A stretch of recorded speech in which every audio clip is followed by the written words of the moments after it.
All rise, the People's Show is now in session. 2 hours nonstop MLB DFS conversation kicks off right now, taking you all the way up to first pitch. Myself, Bobby Gomes. We got not all the litigants are in the courtroom just yet. Bobby is here, but tasteful tides. Tim, a slight little hiccup as far as a tech issue. He'll be here shortly. But myself and Bobby, we got a 10-gamer, a Coors slate. Some pretty good pitching, especially when you consider how pitching has been this year. I don't even want to look at tomorrow or the next day. I feel like too many pitchers that are pretty good are playing today, meaning we're going to get some really horrendous pitchers going forward. But this is DFS, Bobby. We care about daily fantasy sports, which means today and today only. Don't care about tomorrow. Yesterday, we should just shout out Tim. He's going to be here in a second. Tim he put up a big score in that 222 on DK, so shout out to him. I had the same score, different lineup. We didn't copy each other. We did win the home run, which is like, it's fine. It's fine. And Bobby, you were smashing earlier in the year. We're going to bounce back. How are things in your world? Happy Tuesday. Fun slate tonight. Yeah, doing good. You and Tim weren't in the secret chat you guys ended up with the same score there, and you didn't have the same lineup? No, yeah, we had like 3 or 4 different players, but somehow we ended up with the same number, which is kind of strange, yeah. Just seems like there are some shenanigans going on there, just my opinion. All right. I don't know what that's based on, but fair. That's feel free to do investigate it for all you'd like.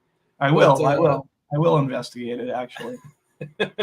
I'll go in results DB and look at how you guys have been playing, see if you guys are copying each other. Hey, you know what? Splitting your exposures and your single. I got nothing to hide, Bobby. Nothing to hide. Bunch of lineups coming in, by the way, before the show as well. Garrett was sent down for Chicago. Actually, he was DFA'd, designated for assignment. They called up. I guess I don't know if he's still a prospect. Once upon a time, he was a prospect. Mervis took 26. So I don't know. At what point do you lose your prospect status? I don't know. But Matt Mervis is pretty cheap on that Chicago side. We should mention one of the important things, the themes of the show, I think, is going to be the wind in Chicago. We're looking at a 10 total. Weather Edge is really popping from a Chicago perspective. If I fire it up, I got it on cue here. Let's see. Yeah, 39 games, Bobby. And you're the king of, you don't really care about sample sizes for such things. But it all sort of checks out, right? 39 games, 62 degrees, dead center wind, 14 miles per hour. In 39 games, we see a bump in home runs at over 60%, a bump in runs at 37%. You got JP France, reverse splits, JP France taking on Jordan Wicks. 2 pretty good offenses, 2 of the better offenses. So I think this is one of the best spots on the slate. 10 total, a higher total than Coors Field. You have the sometimes, at least they were yesterday, gutless Padres taking on Ryan Feltner. And the two of us were talking about earlier today. Maybe Feltner's not completely horrific. I know he throws baseballs professionally for the Rockies, and that's standard operating procedure. But he might actually be okay. He might actually be decent. And we're expecting Machado to be out of that lineup once again. With the projected lineup is what we have. And, he had a child, if not yesterday, today. He's in the midst of such things. He's on paternity leave. So just kind of an interesting note. Now, I thought it would be sneaky when I was doing my research earlier in the day. I'm like, oh, man, I love Christopher Morel. And you know what? Everybody else does too. So so much for that. Another prospect, by the way, we're expecting to play is Kierstead. Heston Kierstead was called up for Baltimore, taking on Griffin Canning, who's been one of the worst pitchers on this slate for sure, giving up a lot of homers. His ERA is around 8, which is dangerously too high. But we'll talk about Baltimore, one of my favorite stacks. We'll have the tier game, some stacks later on in the show. But, Bobby, what is your general theme as far as this slate? The overview before we dig in as far as pitchers, I feel like it's kind of clear. Like, these are the pitchers I want, and these are like the 6 stacks that I like. And you make more lineups than I do. But, my pool of you're either in the bucket or out of the bucket is pretty distinct. I'm curious your thoughts. Yeah, so for me, I think Pablo Lopez is pretty close to a lock. Swinging strike rate is astronomical versus the Chicago team that hasn't been able to hit the ball all year, I would say. I really like Pablo Lopez, so he's probably someone who I'm going to be significantly overweight on. Then from there, it's really just I know Logan Gilbert's a really good pitcher, and Versus Texas, though, there's question marks for me. Same with Griffin Canning versus Baltimore. So I'm going down to Gausman, Grayson Rodriguez. I'll have some Max Fried. And you could throw Michael King and Logan Webb in there to round it out. And in MME, I'd probably have some Severino and maybe even some Feltner. But the majority of my teams, right, are going to have Pablo Lopez on them. So it's really secondary pitcher where I'm getting different. Yeah, I don't know. Like, highest variance sport, obviously the pitcher is a little bit more predictable than the hitters, but certainly any pitcher can implode. But what the White Sox are rolling out there these days, it is historically awful how bad they are. So WRC plus on the season, the White Sox, they have a 62 WRC plus, which means they were 38% worse than the average. The next worst team is the terrible Marlins at 71, the Rockies at 72. Any meaningful stat you can think of collectively, they are the worst. 253 WOBA, 22 points below the Marlins. The power is not good, right? They're the worst power team as far as isolated power. Their ISO is 96. Horrendous. They've played 22 baseball games this season. 22 baseball games this season. They've been shut out 8 times, which is insane. Just horrendous. We have the lady arriving. It's Tasteful Tides. Tim, we were touting you up. We said you smashed yesterday. You finished, I think, 3rd or 4th in the 222 on DK, give or take. So congratulations to you. It's today. We're all going to get hot. We're all going to get good. We're going to get right. I feel pretty good about the slate. Welcome to the show, Tim. Hopefully we're good to go going forward. I hope so. I just reset everything. Yeah, good to see you guys. Yesterday was a real good day for me. Despite the fact that Austin Riley and Acuna didn't really have a good game. So, it was close to a big takedown, but I'll take that every time. The chat's already fired up talking about condiments. Condiments will be a subject later on the show. We're going to do the tiers. We're going to give our favorites. By the way, you sound good. You sound perfectly fine to me. Producer Steve saying you sound good as well. So we are good to go moving forward. You have some condiment takes. People are upset at you on Twitter. I have some takes, so we're gonna share when we give our tiers as far as our favorite stacks. But honey, is honey a condiment or not? We should have that as today's poll show. It's kind of as a tease leading into later on. But is honey a condiment? Because apparently people in chat are saying it is not. I know you're adamant that it is. And Tim, I believe you said you had an off-air conversation in detail regarding that. So we'll see. Let's see if the people decide if honey is a condiment. By the way, Tournament Tuesday. It is Tournament Tuesday. What does that mean? Well, you play in our tournament. It's in the Discord channel, rotogrinders.com/Discord. Jump in the live stream chat. You win that tournament. It's on DraftKings. It's going to be a $5 tournament. I believe producer Devin, if he hasn't set it up just yet, it'll be fired in there momentarily. It should be there very, very soon if it's not there already. But you win the average, whatever the prize happens to be.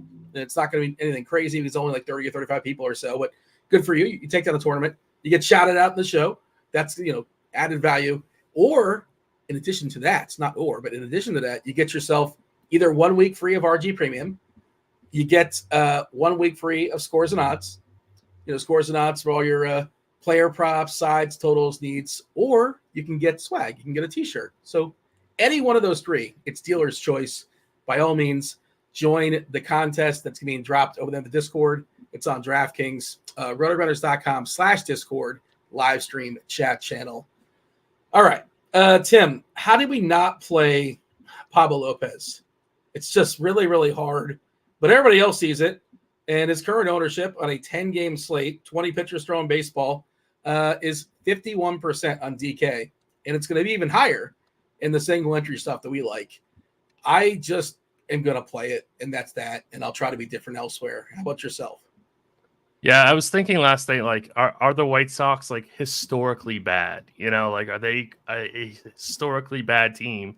And then I read Dave Pott's musings today, and he's like, this could be a historically bad team. And I'm like, yeah, that's what I thought. This team is so terrible. They really don't have the weapons to put up big innings to really hurt you. So even though they don't strike out at the highest rate, they still just have no big weapons. So yeah, Pablo Lopez is the obvious chalk, and I think for our purposes, he's good chalk. Can you make any argument against it?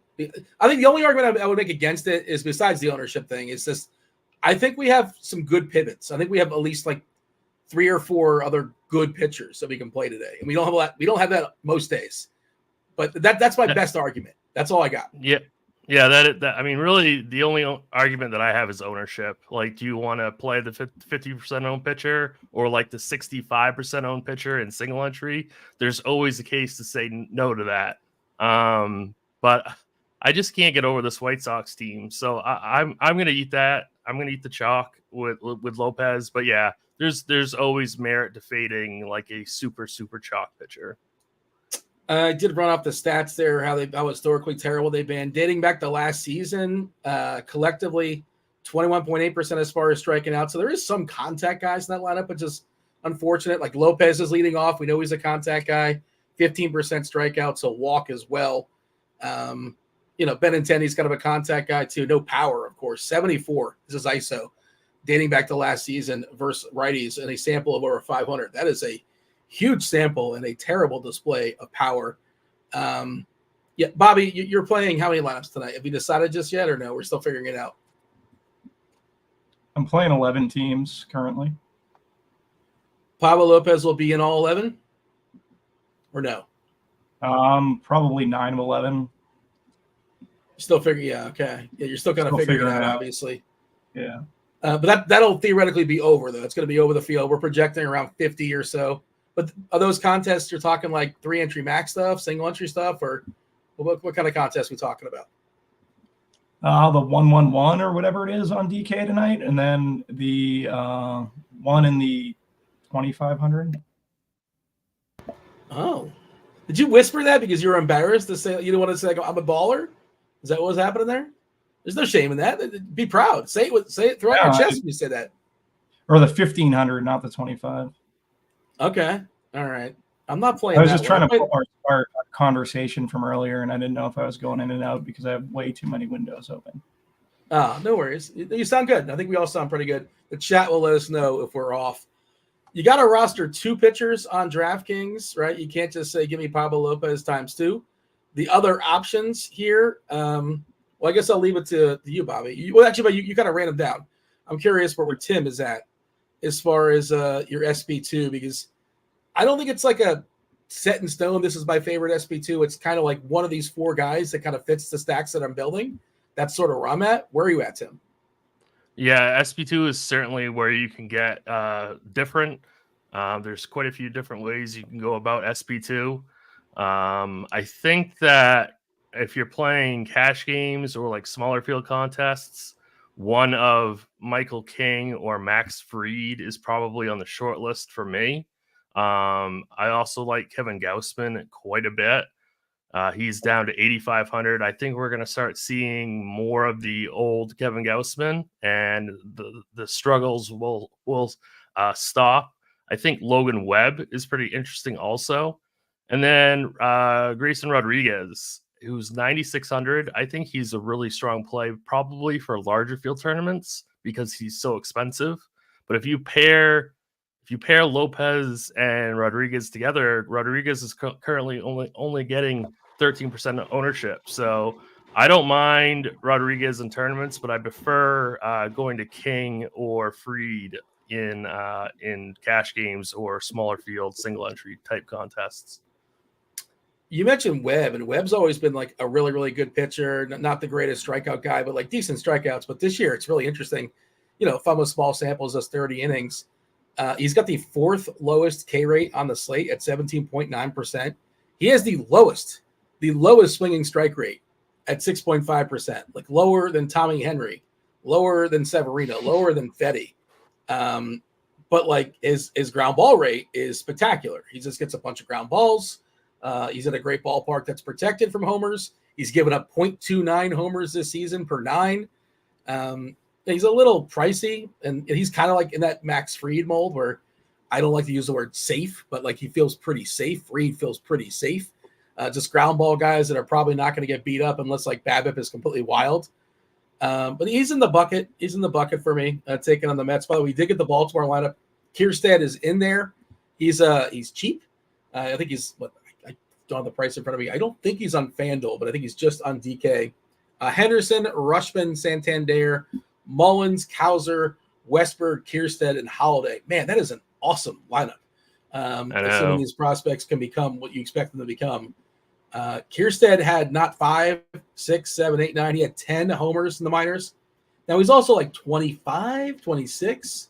So taking on some people that are like 5 years younger than him. So he's supposed to thrive. But he was just hammering down. You probably heard about Tim. I feel like it's not that far from you. Aren't they like up there in the Northeast? Their minor league team that like was putting up like 25 runs on a given night. But so they're starting to call guys up there. Obviously, Holiday up as well. That Baltimore lineup comes with a ton of promise, facing one of the objectively worst pitchers in the slate, I think, in Canning.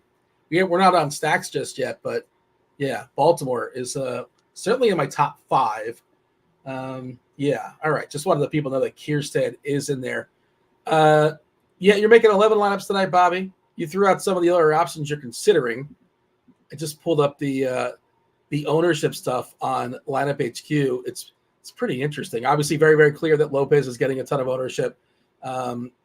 Is that – I'm just refreshing. Okay, so some of our ownership numbers have went away for Lineup HQ. Maybe I have to hit refresh. Yeah, you got to refresh it. Goofing? I think you got to refresh it. Yeah, just hit refresh, Dean. Okay. All right. Something happened to my end. What just happened, Bobby? No, I just. All good? Yeah, we're good. It's like kind of a 3-way tie for second most popular. Max Fried 24%, Webb at 23%. Again, both those guys are just like reliable and safe and don't necessarily have this incredible upside, but every once in a while they'll flash it. And I assume Webb's Ks have to go up this year. They just kind of have to, I think. And then there's Michael King, who a lot of his numbers are from, relieving. Relieving, you tend to get more strikeouts. Taking on a Colorado team in Colorado, and we know how terrible they are. Bad environment, but they still have to hit it at 22%. If those three are basically a 3-way split, Bobby, Fried, Webb, King, how would you rank them? I would probably go Webb, Fried, King in that order. I would throw Severino in the mix too. They get the pitcher's umpire there. Severino's has a pretty good K prop. It's a pitcher's ballpark. So, yeah, I'm pretty much I'd rank them in that order, and then I'd mix in Severino a little bit. Tim? Yeah, my favorite is Fried, and then King, and then Webb. That's the order I'd go with them. Am I seeing no extreme umpire stuff? It's just like some are hitters, umpires, some are pitchers, but no extremes, right? Unless I'm missing something. I was thrown off by Chop in the chat. Yeah, there's no extremes, Bobby. That's kind of wild. We typically usually get 1 or 2. But you were mentioning Severino. Severino's got a slight pitcher's umpire. Is that what you're saying? Slight pitchers and then the ballpark. Yeah, Severino, just from his K, he's over 4.5, minus 125 on the over. So, yeah. We got Head Chopper popping up in chat. What's up, chat? Everybody say hello to Chop. Everybody vote in the poll. Everybody hit that like button, subscribe, turn on those notifications, hit the buttons, hit everything. Chop is telling us Miguel Rojas, BBP suggestion of the day. Does Chop know what slate we're on? When did the Dodgers play? I don't even know. They're not on the slate, right? And Miguel Rojas, is he hit anybody well? Come on. I have to. He's got. Well, it's against Patrick Corbin. Like, of course. Okay. That's the turbo slate. I think he's talking. Okay. About. Are you dabbling in the turbo slate? Chop's playing the Chop's playing the turbo slate for sure. So why do we know that? I don't know that. I guess he is. Since you talk about, it's actually a pretty big sample for Rojas. 39 at bats, 16 hits. Well, he's played for the Marlins, right? Played the Marlins for a while, and the Marlins faced Washington a fair bit. Only 1 strikeout and 7 walks, so he's definitely controlled the at bat there versus Corbin. And he does have 3 homers. I'm not a big power guy, so. Chop is, he's making it clear now. Now I see it. He is playing the turbo slate. I was also looking at the screen, and producer Steve was telling us what if honey is a condiment or not a condiment. And according to the interwebs, at least what producer Steve is showing us, honey is considered a condiment rather than a sauce. Yeah, is that a hot take? I thought that was pretty standard. Where are we at as far as the poll?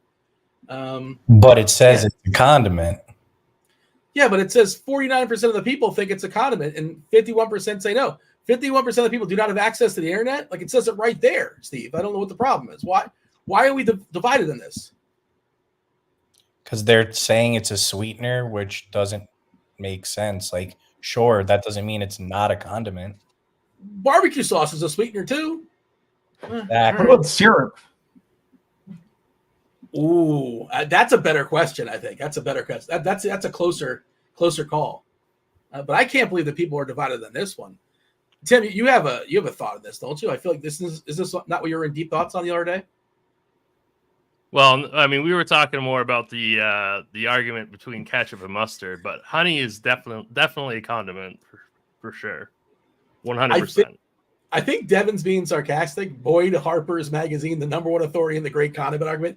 I've never heard of Boyd Harper's. Maybe this is what they specialize in, but I'm pretty sure Devin is just making a joke. Do you subscribe to Boyd Hampers by chance, Tim? Do you get that magazine? You know what magazines are, right? No, but if that's real, I'm definitely going to, for sure.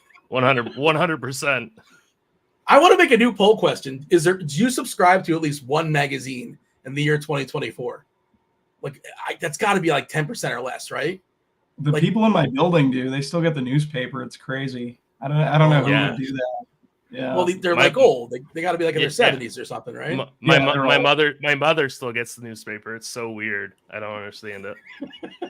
She's heard of the internet, right? I'm assuming she's heard of it. She's Google? heard of it. Yep. Yeah. So, but neither one of you guys have subscribed to. I think more people subscribe to a paper still than a magazine. A lot of magazines have kind of went away too. But all right, we have started a new poll. Producer Steve is on top of things.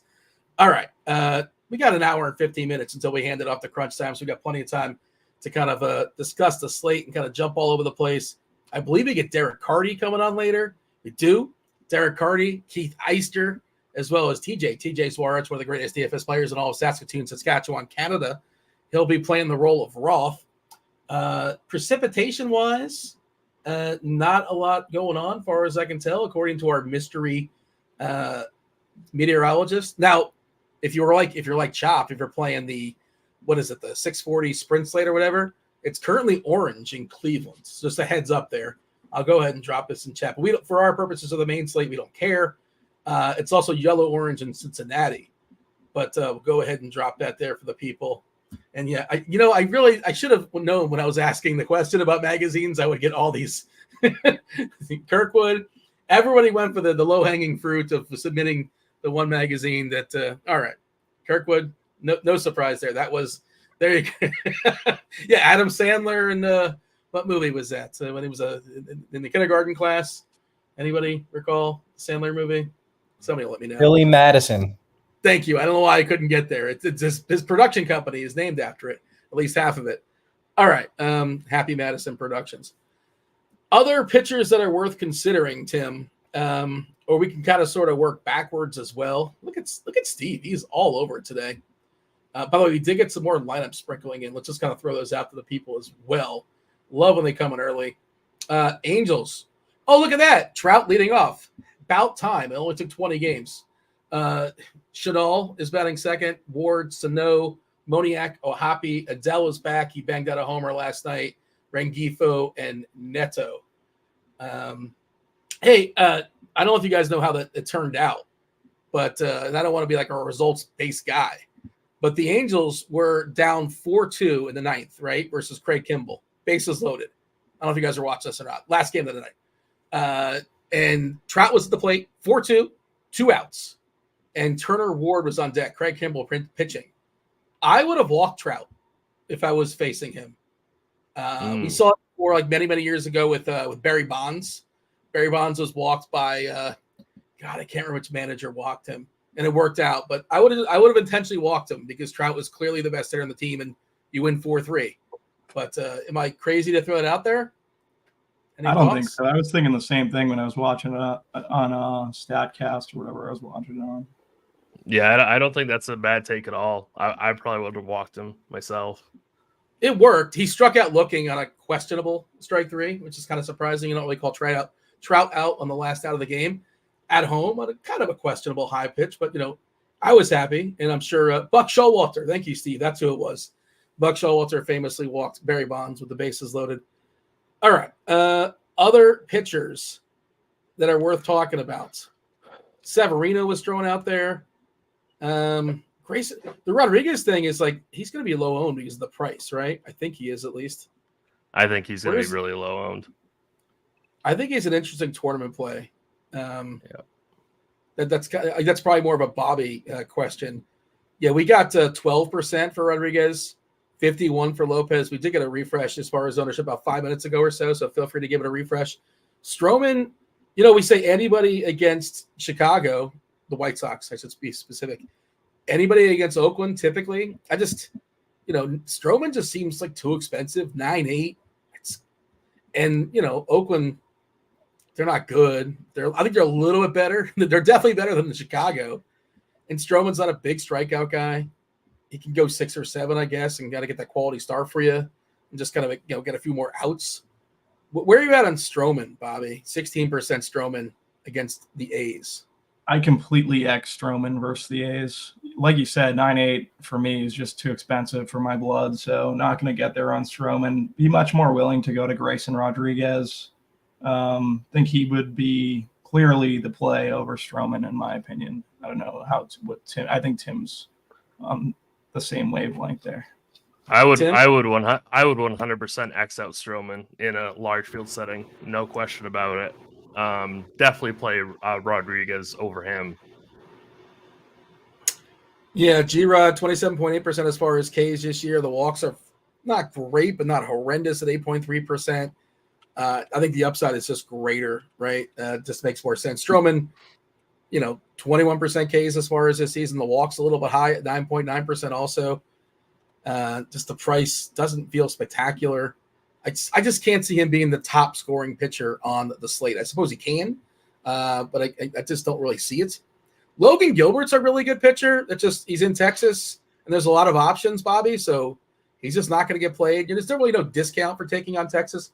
We're looking at 5% ownership for Gilbert. This is one of those, like if he's pitching tomorrow, I think it'd be a lot more popular because the options are thinner, but today the options are pretty good, especially the way pitching is these days. Is Gilbert in your pool if you're only making 11 lineups? He's currently not in my pool. If I was playing MME, he probably would be. I just hate attacking Texas. Like, why would you try to attack Texas? So that's pretty much my thought process. I have currently in my 11 teams, no Gilbert.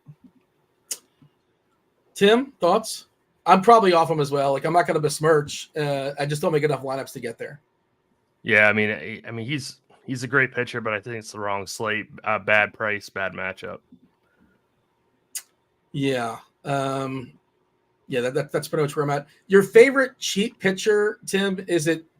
I mean, King's going to be the guy that people play, right? And is there anybody out down there that's not King that you would play as a pivot? I saw someone in chat asking about Dunning. Yep. He's definitely got to be considered just because the Mariners have such a high K rate.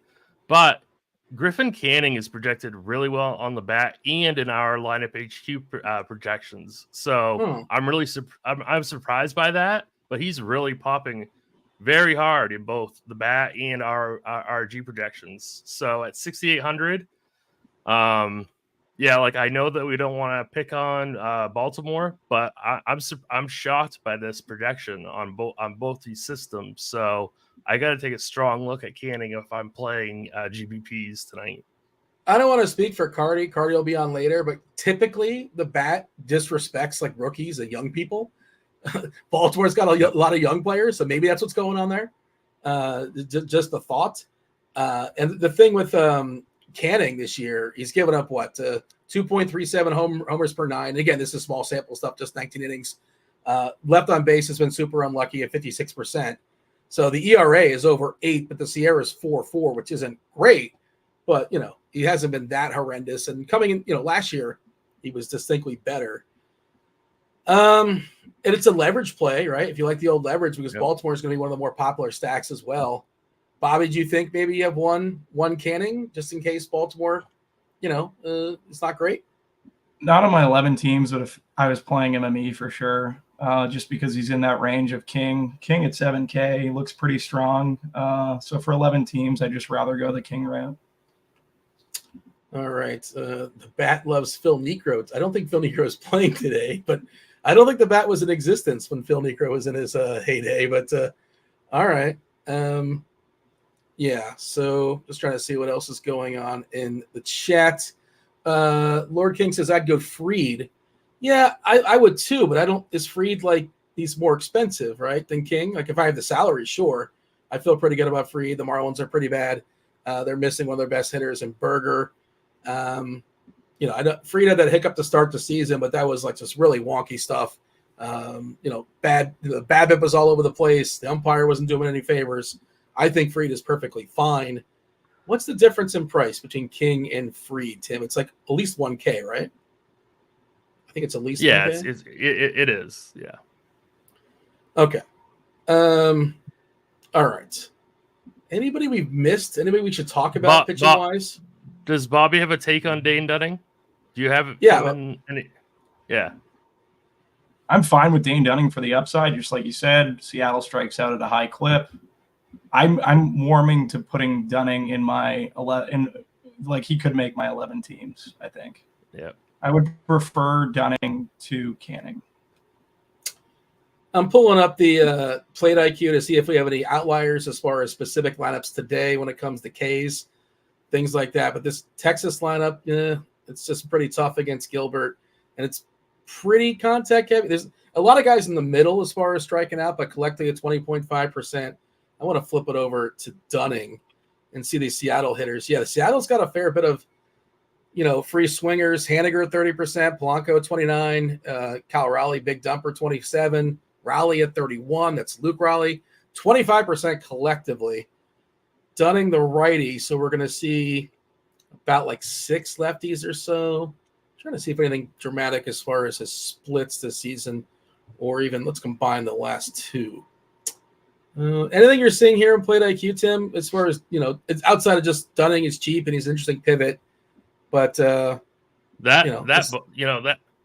Mariners lineup right in the middle there strikes out so much. So I think Dunning is very, very interesting given his extremely cheap price tag. If I was making, 10 teams, I'd definitely put them in one.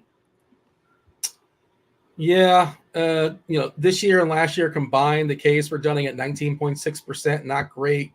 Not very dramatic as far as the split, 18% versus lefties, 21 versus righties. Neither is amazing.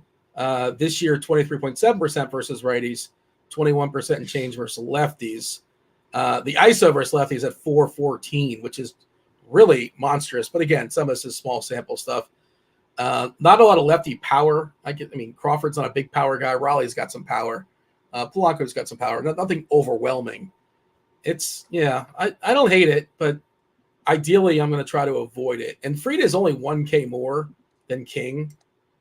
I think I'm going to try to get Freed and Lopez as my first, but that's where the field is going. So I got to be a little bit different when it comes to my hitters.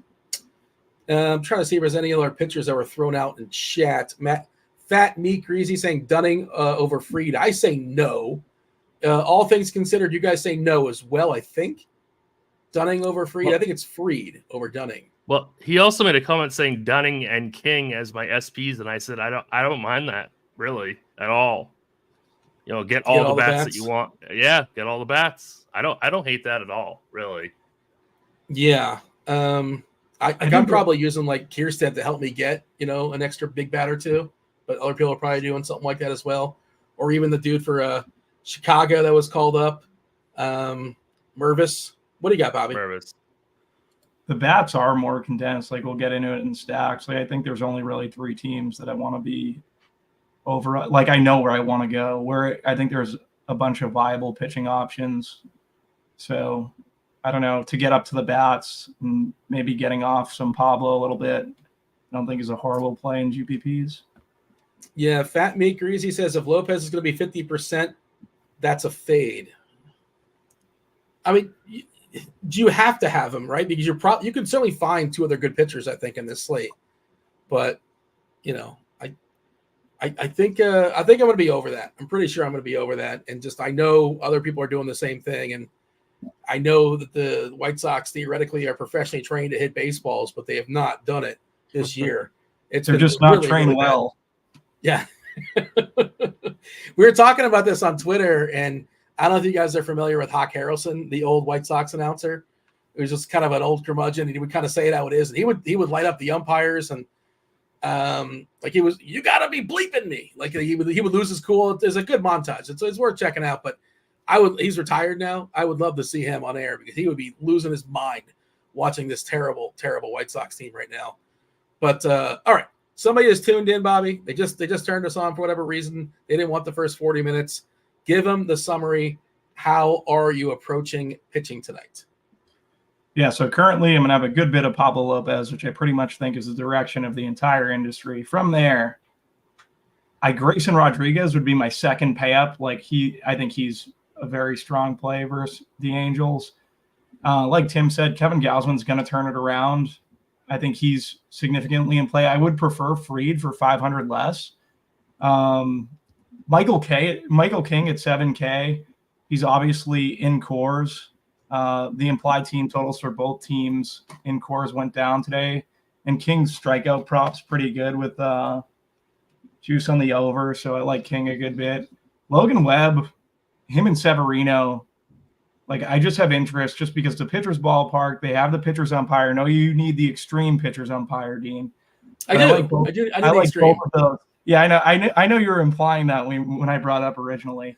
But Logan Webb, Severino, I think those guys are fine for outside of your 20 max. I like Webb. I just like Webb in general. I know the numbers are down, but I just think he's a good pitcher, and the Mets can be gutless at times. And Dane Dunning, I think Tim got me on a Dane Dunning at 6,600. I have to get more Dane Dunning on my teams. The more I think about it, I want to be more overweight than I currently am to him. So I just did a run after Tim mentioned him, and I only got one. I'm thinking about maybe bumping that a little bit. So, yeah, I like Dane Dunning at 6,600. I think he's a good play. The guy that I don't want to say, but if I was playing an MME, I would take shots on Feltner. I know that sounds crazy at 4,900. I don't think it's completely bonkers. We were talking. I don't think it's bonkers. If I was playing 150, I'd have some Feltner, just because his bet. He's only played one game in cores, but his 29 29 fantasy points versus the Tampa Bay Devil Rays. I like this. All this stuff kind of looks good. Dean can go into it, but I don't know. I do like Feltner. The implied team total came down for San Diego, which for me. I'm probably at most 3 San Diego. I will mention, though, they did get a hitter's umpire, so that could benefit them. But it's not an extreme hitter's umpire. It's not an extreme hitter's umpire, but you can judge it how you want. I see Alex in chat saying he's going Fried and Dunning. I don't like it. That's him speaking. Alex, by the way, did a good job today on RotoGrinders today. I never know the name of the show with Blender, 11 o'clock. I know you guys appear. I know at least Tim has appeared on that, talking a little bit of hockay. I've been on that. Okay, so you guys have. I just didn't catch your show. Play whoever you want. Yeah. Did Blender blow your ears out? Were you ready for him? Talking? He can say everything, and he can tell you everything and give you nothing. Yeah. Well, you play wherever you want, right? And then he tells you how you can figure out. But the Feltner thing, 27.4% Ks, that's pretty good. 3 of his starts have been on the road. The one start at home was good against the Rays.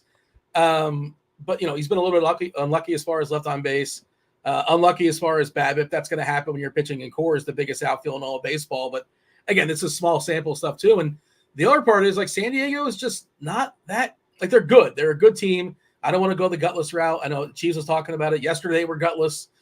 But without Manny, you take Manny to that lineup, it's a big hole. The back 4, the back 5, it's kind of sketch. And then, you're going to get some pinch hits. It's along the way as well. We saw it last night as well with San Diego.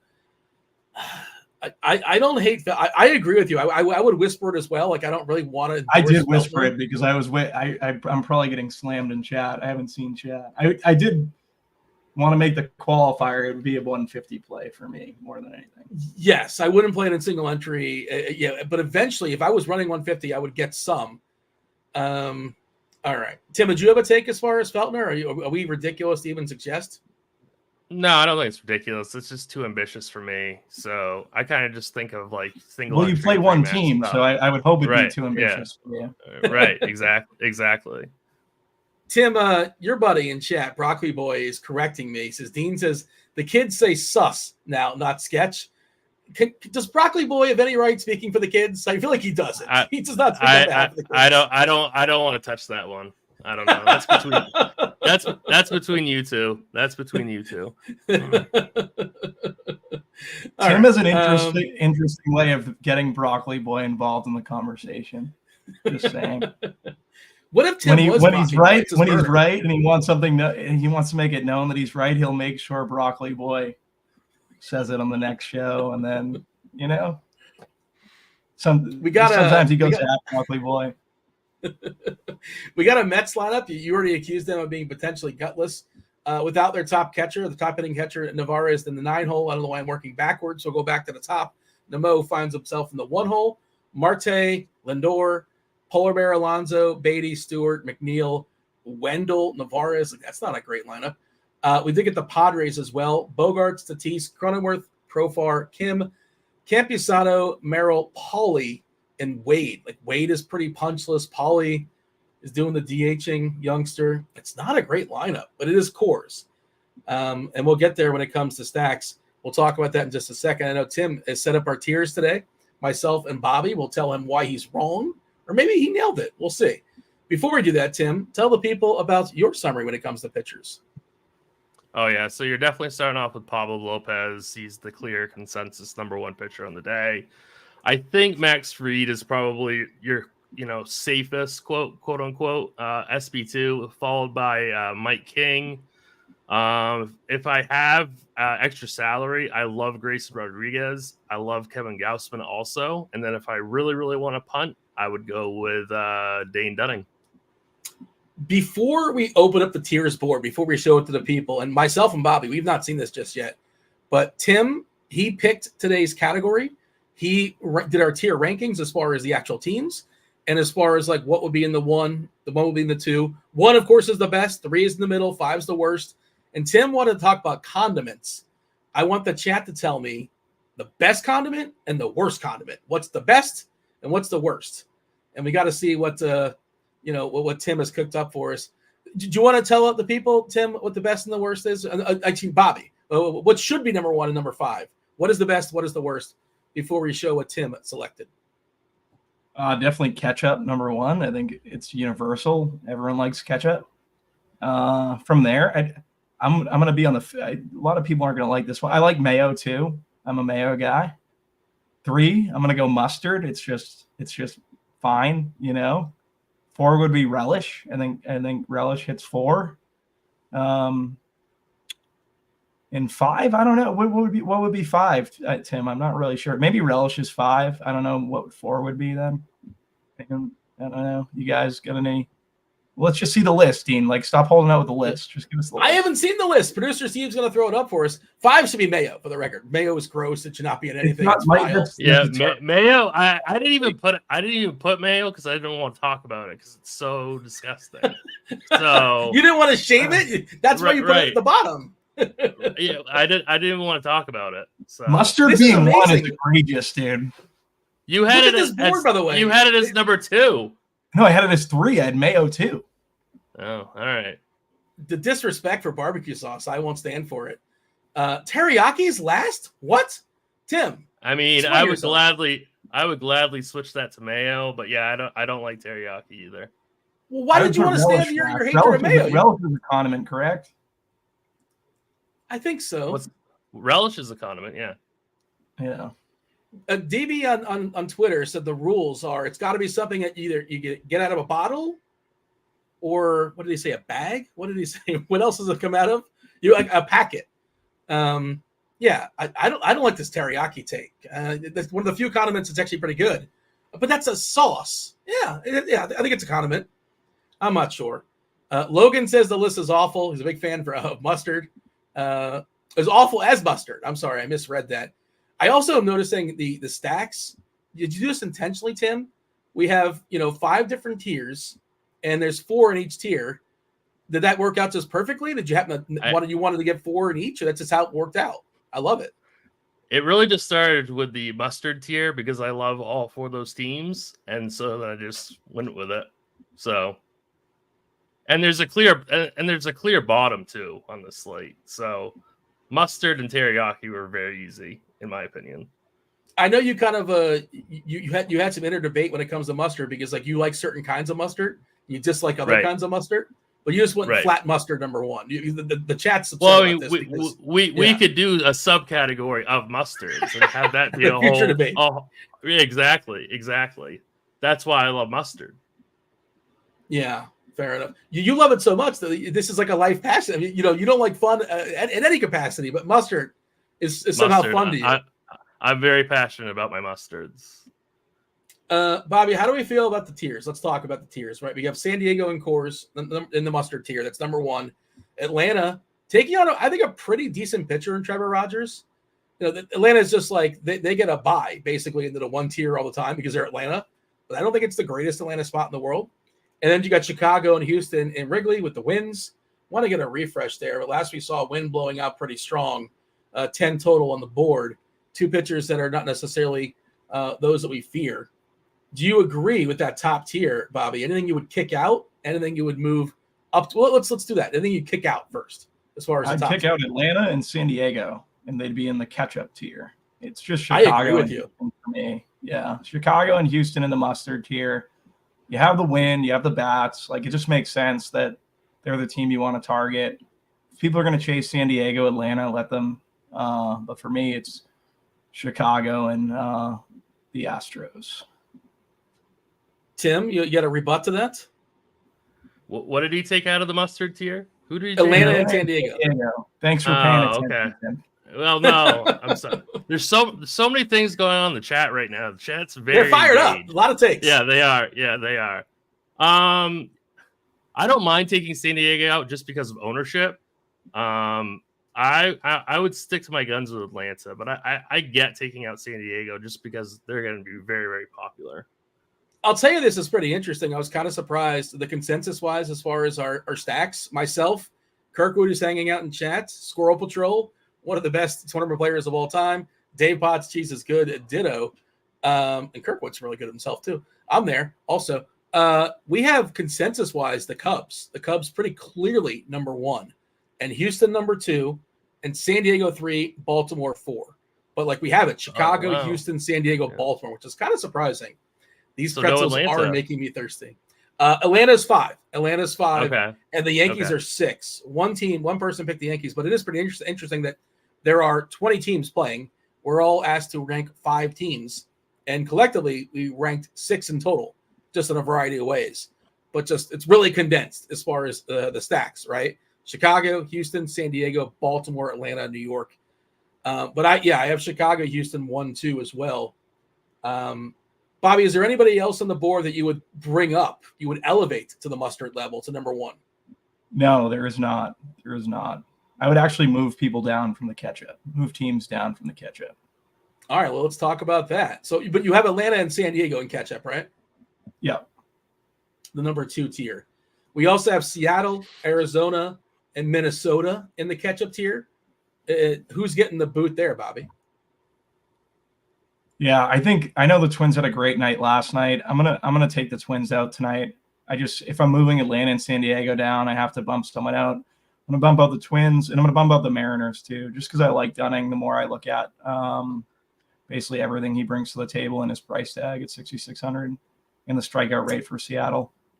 I don't know if this is too much for producer Steve to be manipulating him around, but we're just going to be like back and forth, like, well, this one should be here, this one be there, and they'll just be like jumping all over the place. Or maybe this is just a screenshot. I don't know if this is a screenshot or not. Either way, let me know, Steve. I don't know if you can manipulate these teams or not, but I Tim, can move it. There's just too much going on in chat, and I need Understood. consensus. You guys need to all vote to agree to move it. All right, it's a democracy. No, sorry, two out of 3. Yeah. And I'll move it. All right, So put San Diego in catch up. And Atlanta. We And- both want San Diego Atlanta in catch up. And Atlanta. Yeah. Yep, that's fine. And Bobby, you want to kick Minnesota down the barbecue. Yeah, I want to kick Minnesota out. Seattle. See, for me, Minnesota is one of those teams you're just supposed to get over the field on because of they're cheap and they have the ability to hit a bunch of homers. They kind of make stuff work. And Fetty's not somebody I'm afraid of. He's given up a fair bit of homers somewhere this year in a small sample. I'm not going to sign up. I'm going to be with Tim, and I guess I'm the deciding vote because Tim already has decided Minnesota's in catch-up. So Minnesota stays. Okay. Arizona and Seattle, you're good with them in catch-up? Seattle. You want Seattle down? I want Seattle down. I would bring Seattle down too. Actually, looking at it now, just because I like the lefties for Seattle, but as a whole, I don't really like that lineup that much. So I'm fine putting them in the third slot. Yeah, I don't know where to put them. I'm not going to argue. I'll just yield to you guys. I'm perfectly fine. Arizona, we're keeping them in catch-up, taking on Steven Matz. Marte Moreno, by the way, what's his name? Correll? Like, why can't I think of the guy's name? the stud young outfielder for Arizona. Corbin Carroll. Corbin Carroll. Should we move down Arizona? Why? Because no Carroll? Kevin Newman stinks? No, Alvin Corbin Smith gets Carroll, pinch hit for? Maps, I usually don't like. Actually, he's starting the game left and left. Personally. Well, you hate you have a general rule, which I don't think it's a terrible general rule. You don't like playing offenses in St. Louis, right? Isn't that one of your general rules? That's very much so a general rule for me. So I don't know. I'd bump the Yankees up and take Arizona down. Interesting. All right. You want to elevate the Yankees taking on Oakland. I watched that entire game yesterday when they got shut out. They lost 2-0. I mean, they are. If you're a hot, cold guy, Judge is really, really bad right now. Rizzo, I've said this before, Rizzo is like, it's over. It's over for Rizzo. It was a good run, but it's over. But it's also Oakland. That bullpen's not good. Outside of Mason Miller, who's the greatest pitcher ever. I don't know if you guys watched that. Mason Miller went 1-2-3, striking out Volpe, Soto, Judge on like 11 pitches. Trade him now. Just trade him and get something for him before he gets hurt. Something they can use in a couple of years in Vegas or Sacramento or wherever they are. But Yankees getting bumped up to catch up. What's your sales pitch? Just, Blackburn's not very good. Yankee Stadium, yada, yada. Ownership. I actually don't mind Blackburn and larger field stuff. I just like the Yankees' power. Like you said, Judge has been bad. Stanton's obviously over the hill. Rizzo's gutless. But I like Soto a good bit. So I don't know. Oswaldo I like. Wells. I'm fine with like a Yankees wraparound stack, and I like bumping them up a little bit. I'm seeing all the comments pop up. Would you rather move up the Yankees or Toronto, Bobby? Ooh. For me, probably Toronto because Weather Edge likes that game in general. Bump the home runs. See, I would rather keep New York where they are and move Toronto up. I'm fine with that. I was wondering more about KC. What are your thoughts on KC? I'm pretty high on Gaussman tonight, so I'm not really that high on them, but they are a strong lineup, and Gaussman has struggled. That's why I put them right in the middle. Okay, yeah, we can bump Toronto instead of the Yanks. Leave the Yanks. 10 miles per hour, kind of a crosswind in Kansas City. 107 previous games, the 71 degrees, a bump in homers at 4%, a bump in runs at 5.6% for what it's worth. I don't really want to pick on Gaussman. I know we didn't talk about him a lot when it comes to the pitchers, but I think he's definitely in my pitcher pool. I didn't mean to ignore him. I felt like we neglected him to some degree, but I think he's somebody we should definitely at least consider if you're making a fair bit of lineups. The weather kind of bothers me for Gaussman. Yeah, I think I'm going to knock him down. Yeah, a little bit. I'm just looking like they have strong like Witt, Sal Perez, MJ Melendez all grade out pretty well for me. So yeah, I don't know. Like Gaussman's obviously fine in like a larger pool. I'm only making 11 teams, so I think Gaussman's going to be out, and I'll just have more of the other pitchers. And I think there's a good amount of them on the slate. Jake saying Arizona definitely deserves to be in the barbecue, downgrading Arizona. I mean, I'm not going to argue with that. I'm with that. Yeah. Okay. Like I will like yield to in Jake. St. Louis. I never have, so I just don't. I don't think you have to do it. So now Carroll's not in the lineup. I'm I fine wish there with were some moving. more fancy lineup. I'm fine with moving Arizona down. Okay, Arizona gets dropped down to barbecue. St. Louis, they had a walk-off last night. I mean, maybe they were finally reinvigorated, whatever word you want to use. I think it was Gorman hit a 2-run homer for him. Goldie hit a homer for him as well last night. St. Louis has been pretty putrid to start up the season, underwhelming. Donovan Contreras taking on Tommy Henry, I think, is one of the weaker pitchers on the bump. Arenado historically has smashed lefties. Goldie, ditto. Nootbaar, Wynn, Gorman, Walker, and Ciani. Ciani's pretty terrible, but Walker down to the 8-hole. I'm told he can really smash baseballs. Not the best weather either. Let's see if Weather Hedge has on it because I'm seeing 58 degrees. What does Weather Hedge have on the St. Louis? If 58 previous games, not a big difference. Slight hit and homers at 4.6% runs, essentially neutral. But like Bobby said, not the best environment. But Tommy Henry also one of the weaker pitchers. We're good with that, Bobby. Barbecue for St. Louis. Yeah, BBQ for St. Louis. They're known for ribs. It makes sense. You got to put them in the BBQ tier, right? Kind of working our way down. Doesn't Siege live in St. Louis? He probably loves that. St. Louis style ribs. Well, anybody, yeah. They're known for St. Louis style ribs and the emu pizza, like that thin, cracker thin pizza. I don't know. I remember STL Cards was telling me it was terrible. I'd never had it before. Maybe some people in chat. I actually had deep dish. I ordered it off of from what's that? The food delivery site. Grubhub? DoorDash? No, Uber Eats? No, there's the one that's like Postmates? national. Those are all national. I don't know. Fantastic. I think I just ran them I never all had out. deep, I haven't really had deep dish before. Well, you got to get it in Chicago. Is the supposedly Chicago style? Yeah, it was from that famous spot in Chicago. It's pretty good. Lou Malnati's. Lou Malnati's, yeah. Or Uno's. I don't know. Not Uno's. Alex in chat is a Chicago guy. He'll tell you where to get the pizza because I'm told that the real Chicagoans they have a thin pizza. That's called tourist pizza. The deep dish pizza. That's what I'm told. I've never been to Chicago. That's my understanding, though. But Giordano's, according to Alex. So there you go. That's another one. Chicago style is tavern. And the producer Steve is telling us Papa John's. Yeah, don't get like the Papa John's deep dish. That's like the legit. That's not what you're talking about, right, Bobby? No, I had Lou Malnati's, Dean. That was the one. Oh, you order it like in the mail? Sauce was amazing. No, it's that I forget what it's called. Yeah. All right. So San Fran, the Angels, Texas, and the Rockies in sweet and sour, Bobby. Any discrepancies? Any issues? I think those are perfect. Maybe you could bump Texas, but everything else looks pretty efficient. What did I lie about in chat? Izzy saying I'm lying. I said a lot of things. What was the actual lie that I said? I'm not sure. Dean does lie to chat a lot. Just throwing it out there. I'm happy to be corrected, but and I put the qualifier out that the real Chicagoans allegedly eat the thin crust pizza. That's what I'm told. That's what I hear. Somebody confirm or deny. Speak on behalf of all Chicagoans. Tim, you have a thought as far as San Fran, Angels, Texas, Colorado? I mean, you obviously don't love them. I think the bottom 8 are perfect. Really, I wouldn't do anything with those bottom 8 teams. If there is like 8 more tiers, the White Sox would be like 8 tiers below. Right? They have sure. If you could put the White Sox lower, you would. Yeah, but it's kind of insulting for the Mets. They would be in the Mayo category. Yes.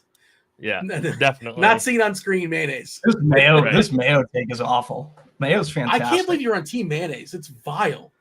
What's vile about it? Oh, everything about it. I don't know how. Oh, wait, here's more. What is this? Oh, those are the teams that are not playing. Okay. I was seeing what is producer Steve doing on the screen? Throwing me off. Those teams are not playing. By the way, just a side note, there's not a better emblem or logo in baseball than the Milwaukee Brewers. It took me a long time to realize it. Somebody pointed it out. But if you look at the Milwaukee, it's a glove. It's a mitt. And that's what you catch the ball with a glove. There's a baseball in there. And there's also Milwaukee, M, Brewers, B. There's an M and a B in that logo. Like whoever made that logo, give him a raise or her. It's brilliant. I don't love it. Oh, What do you mean? Do you not see the M and the B in the glove? It's so freaking brilliant. Fine. It's not the best in baseball. What's better? New York Yankees, the pinstripes, Dean. Come on. Come on. Just because it's classic, it's been around for 1,000 years. It's Yeah. fine. Hoosier saying Banner says he's never seen that before. Yeah, when somebody pointed it out to me one time, because I didn't notice it right away either, with Milwaukee, I'm like, oh my God, that was brilliant. Cubs got the best logo. Now people are just going to tell us what the best logo is in chat, which is a fun conversation to have as we get crunch time coming in about 10 minutes or so. Do hit that like button. Do subscribe. Do turn on those notifications. Vote in the poll. By the way, Tim, you didn't look at the poll results, did you? I have not. Do you subscribe to a magazine or newspaper? What do you think of the answer is? Yes or no? Give me the number for yes or no. What's the yes percentage? 10. Bobby, over or under 10%? Under. 18%, yes. I think it's because of Wow. newspaper. Newspaper No changed. If it was just magazines, it'd be under. But 18% currently has it. Also, if you want a week free of RG Premium, we're showing off a lot of the bells and the whistles on the screen, the lineup HQ. You get Potts' article, Cheese is good. The expert rankings we're talking about, the optimizers, SimLabs, all the goods. You can get yourself a week free. Just go ahead and win that tournament that's currently posted in Discord.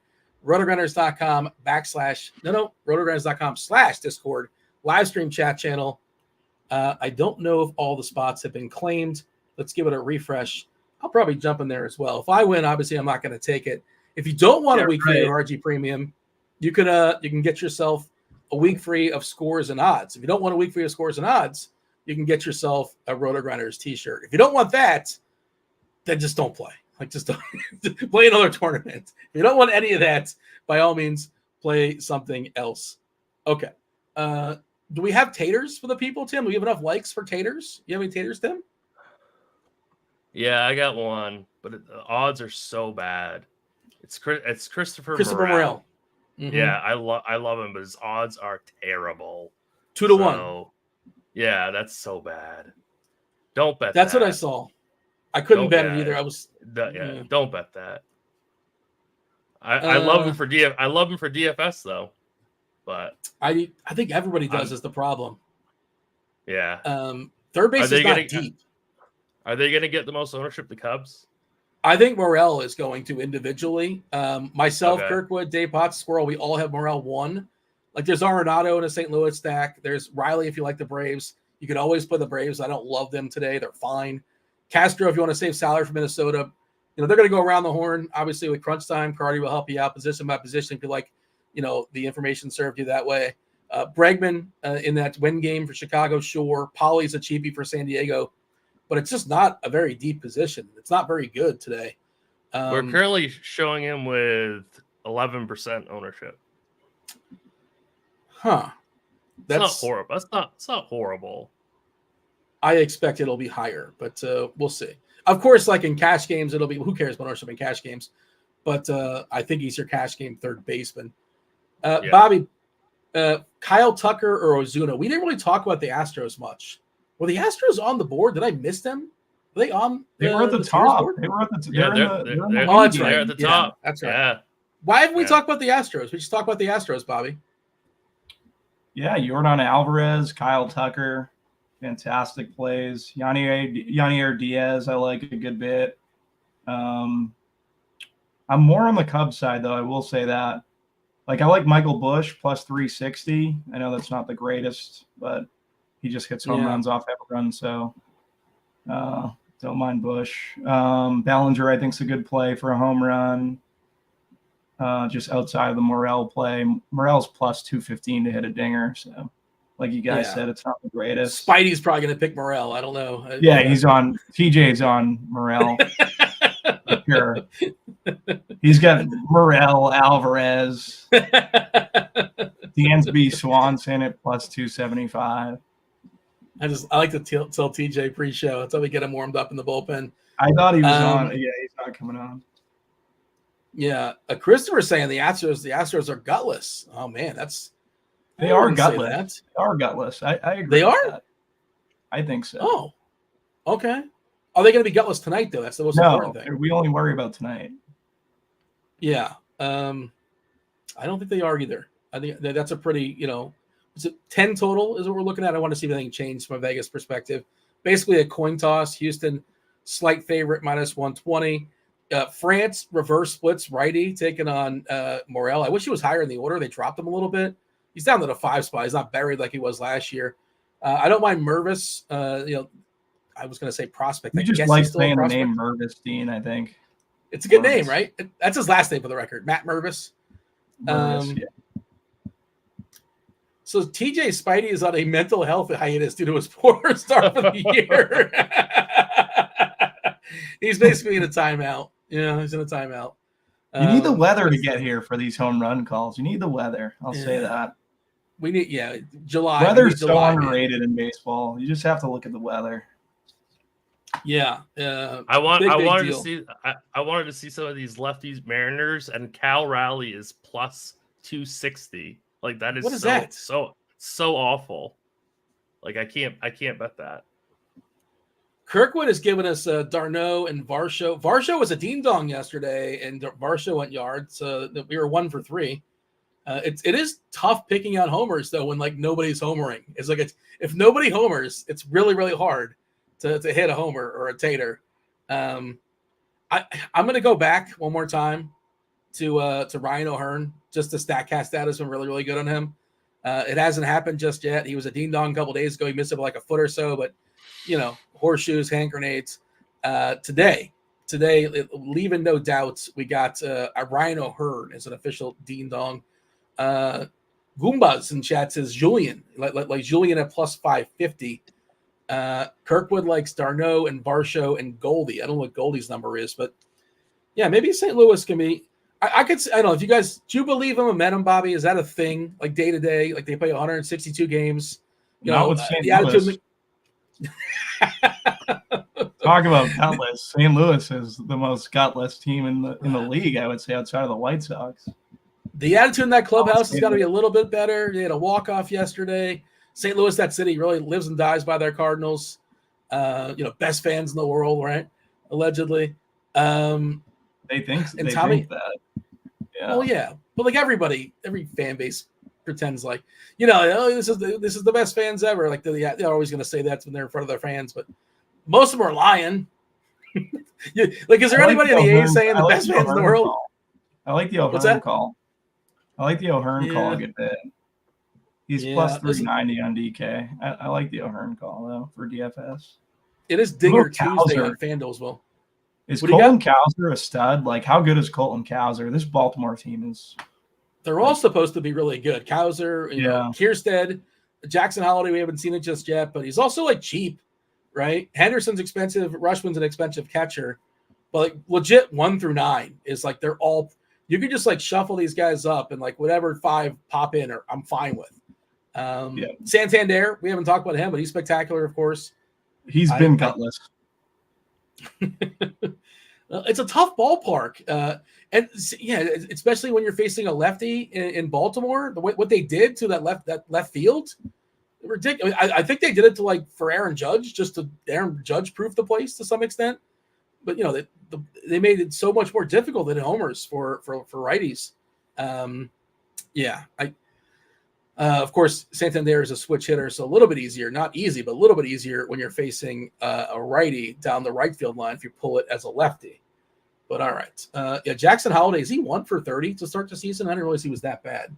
Don't really care about small samples, but he's close. That's not it. It's close to that. Yeah, it's not been good. And then Kierstead's got.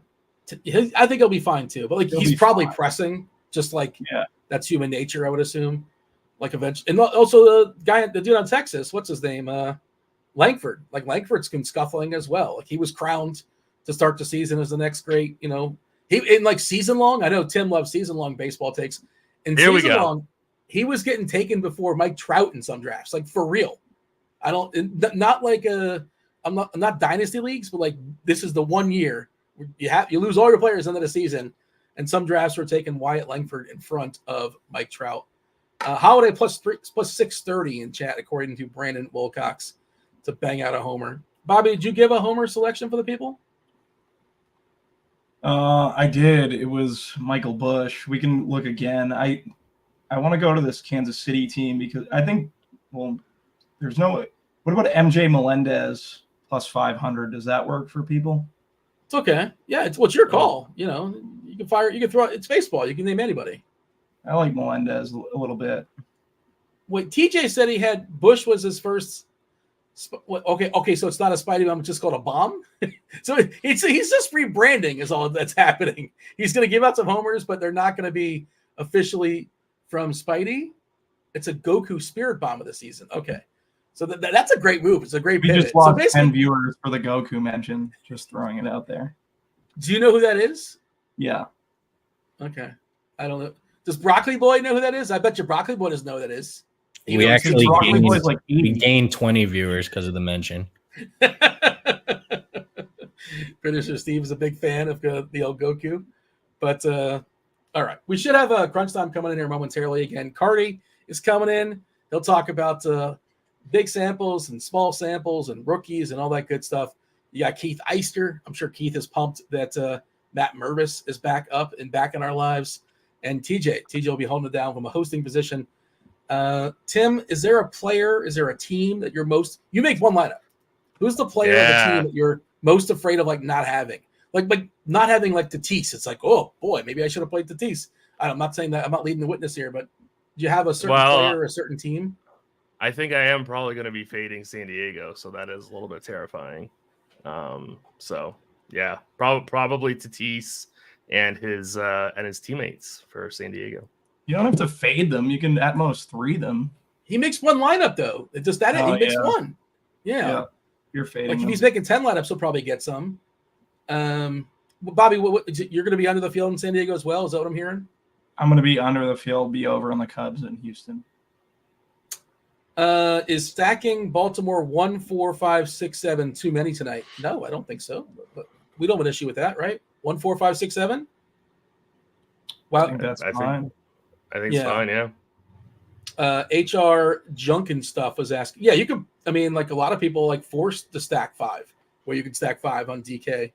I kind of leave a little bit of wiggle room. I don't force the 5, but a lot of people like to do it for the correlation. Bobby, is there a team that you're most afraid of, or a player you're most afraid of not having? Enough of at least. Probably one of these Orioles. I haven't really. Maybe Gunnar Henderson. I'm kind of afraid of not playing Braves because I've been playing the Braves like unsuccessfully and Acuna unsuccessfully. Darno have not been. Yeah.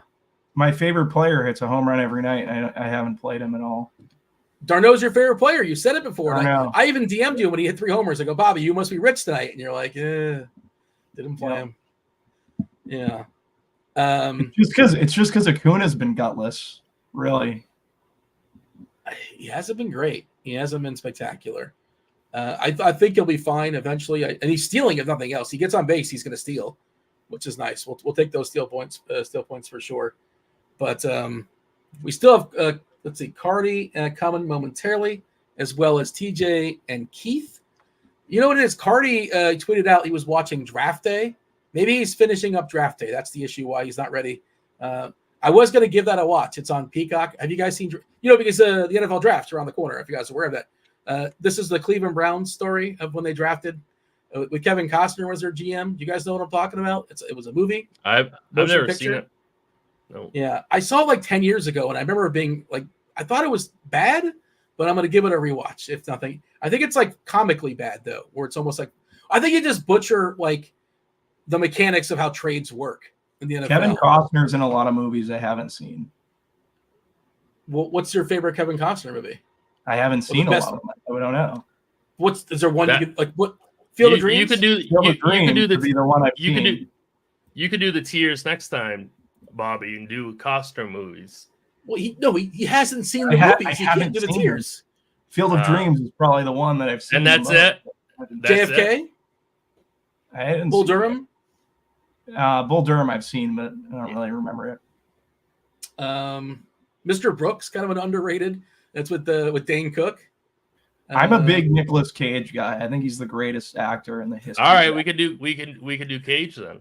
All right, you can do it. Okay. I want your top 5. There's a lot of terrible Nick Cage movies you can pick for the There's a worst lot of. ones. I've never seen a Nick Cage movie I couldn't watch. You haven't seen a lot of Nick Cage movies. All the He's way great. through. He is a GPP play though. He is absolutely. He can go over 5. Oh, I forgot about strikeouts. Waterworld. I've seen Waterworld. That was Kevin Costner. Yeah.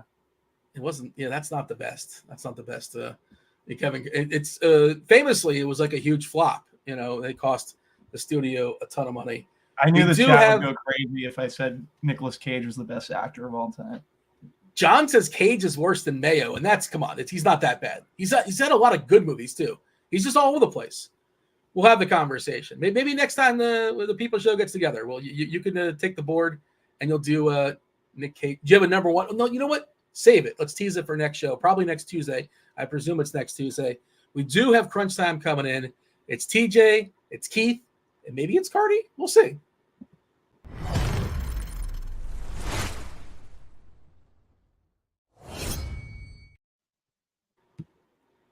Oh, wait. That's the Spirit Bomb, I believe. I don't think that's TJ. Go. That's Goku, I think, right?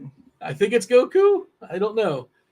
TJ? I see Spidey's in the corner. Spidey's in timeout for failing all his home run calls. Yeah, like I said, mental health hiatus since going to vacation in the hot weather and try and envision some hot weather for the MLB so that hopefully some of these home runs can start going over the fence. Like a lot of the time the Spidey Bombs have had really great hitting days, but no home runs. And so we gotta switch it up.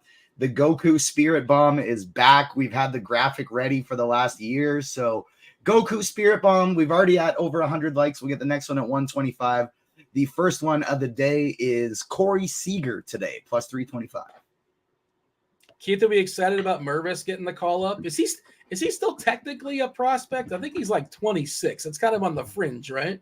Is he a prospect? Yeah, he's still a prospect. I mean, there's still some development left. I think some of the excitement has worn off for sure after he was pretty bad last year in like 100 plate appearances. The power, I think, is real. Whether he can translate the awesome numbers he's put up in AAA to the majors, I think is still in question. Like, he's not very athletic. He was not drafted. It was the shortened draft year, but he was an undrafted guy. The Cubs farm system is also a lot better than it was when everybody was excited about him. So I think some of the shine has worn off, but he still has some power. I think there's still a chance he can make it. All right. Myself and Bobby and Tim, we're going to leave y'all. I presume Carty is on layaway. He'll be in that door knocking on soon enough. But do appreciate y'all watching the first portion. Do hit that like button. Do subscribe. Do turn on the notifications. Hit everything. We got TJ and Keith and Carty and Crunch Time. TJ, take it away. What's up, everybody? Welcome to RotoGrinders Crunch Time. We don't know where Carty is, but that's okay because we got myself who can handle some tournament takes if needed, and we got my guy, Keith Eyster, who's not only great at tournaments and cash games, but is on the projection team. So ready to dive in behind the scenes and help us with why we're picking the right plays today. How you doing, Keith?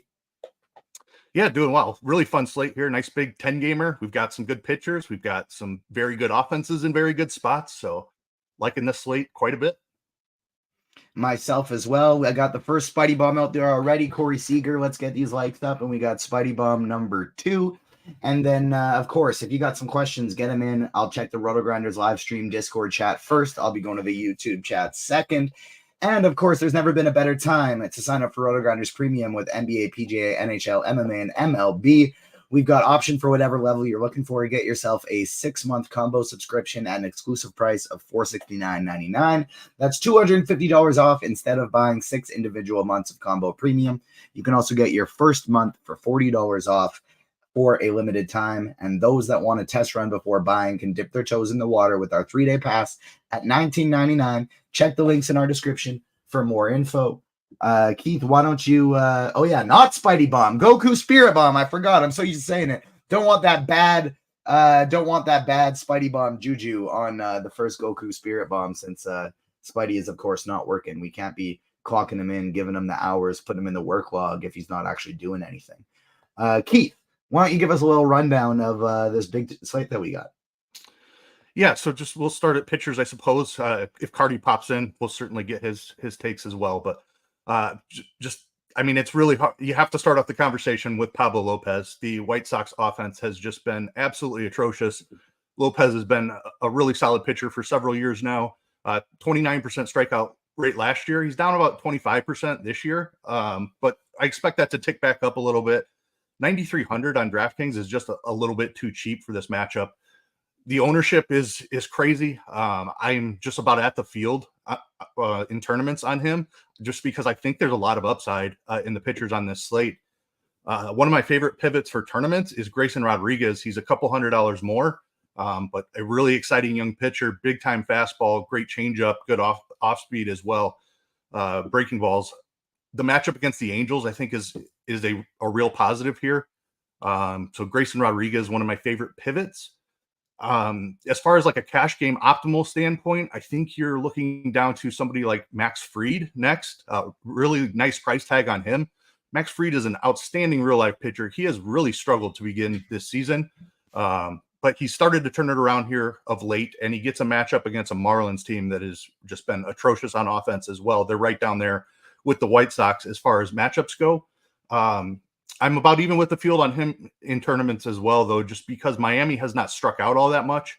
Fried's not a big-time strikeout guy anyway. You're going to get the value from the length that he can deliver. He's an outstanding ground ball guy, typically decent control. It's been a little shaky to start the year, but he should be back on his game here with a great matchup against Miami.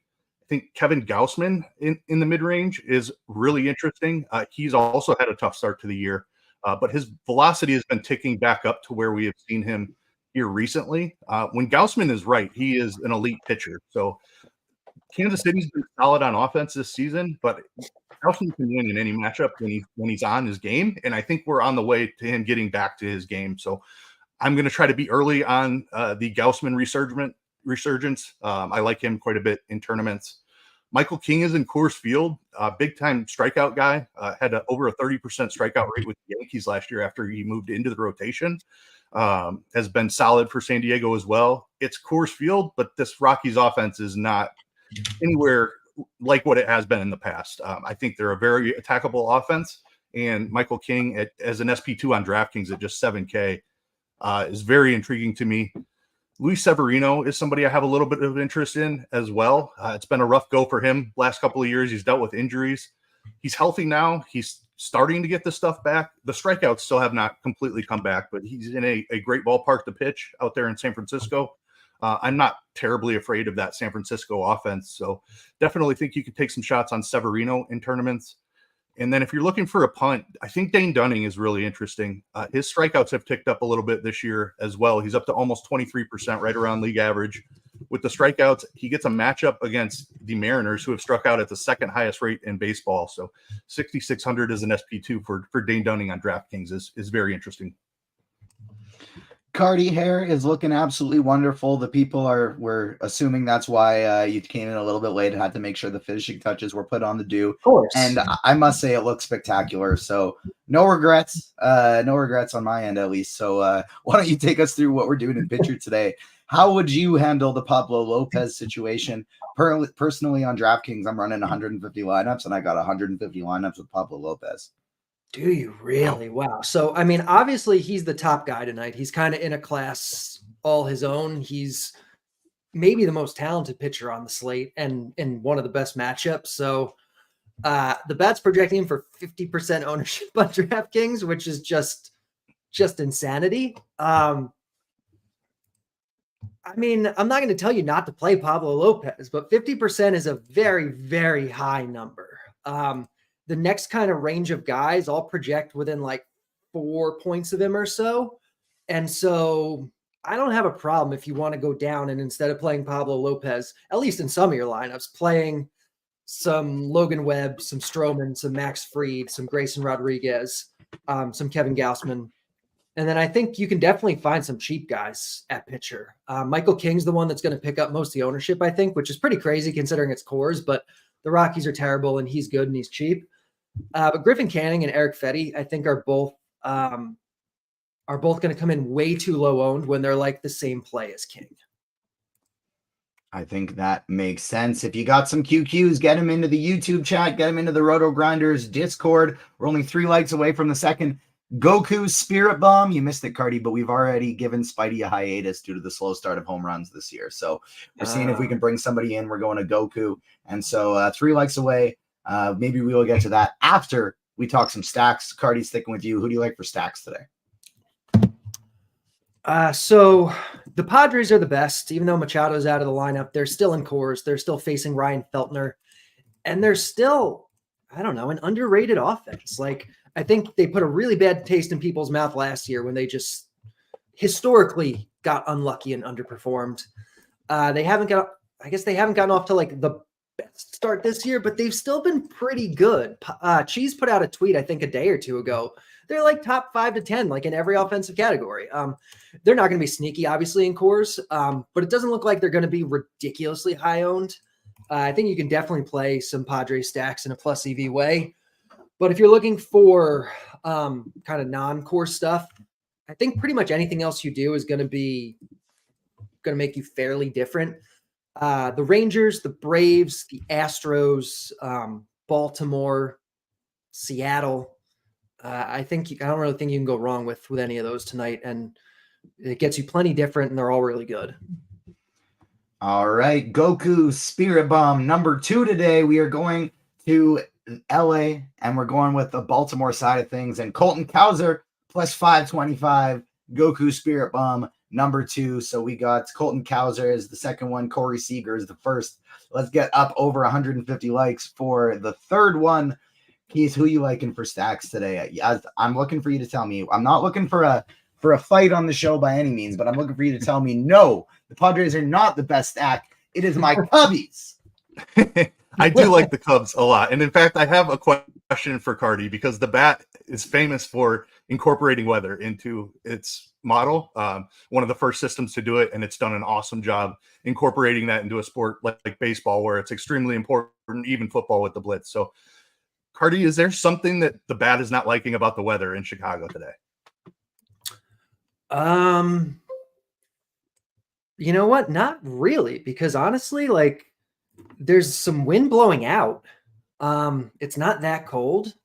I'm kind of surprised. When I opened up the bat this morning, I expected to see Astros and Cubs popping all over the place. The Astros are popping a little bit, but the Cubs not quite as much. Yeah, just curious there. Like, it kind of likes the Cubs, but it doesn't love them. I don't have a great explanation for it other than the Cubs really aren't that good of a team. But yeah, like it looks like with the weather, we would expect that them to be personal. Sorry. I mean, they're a below average offense, if we're going to be nice. Average offense.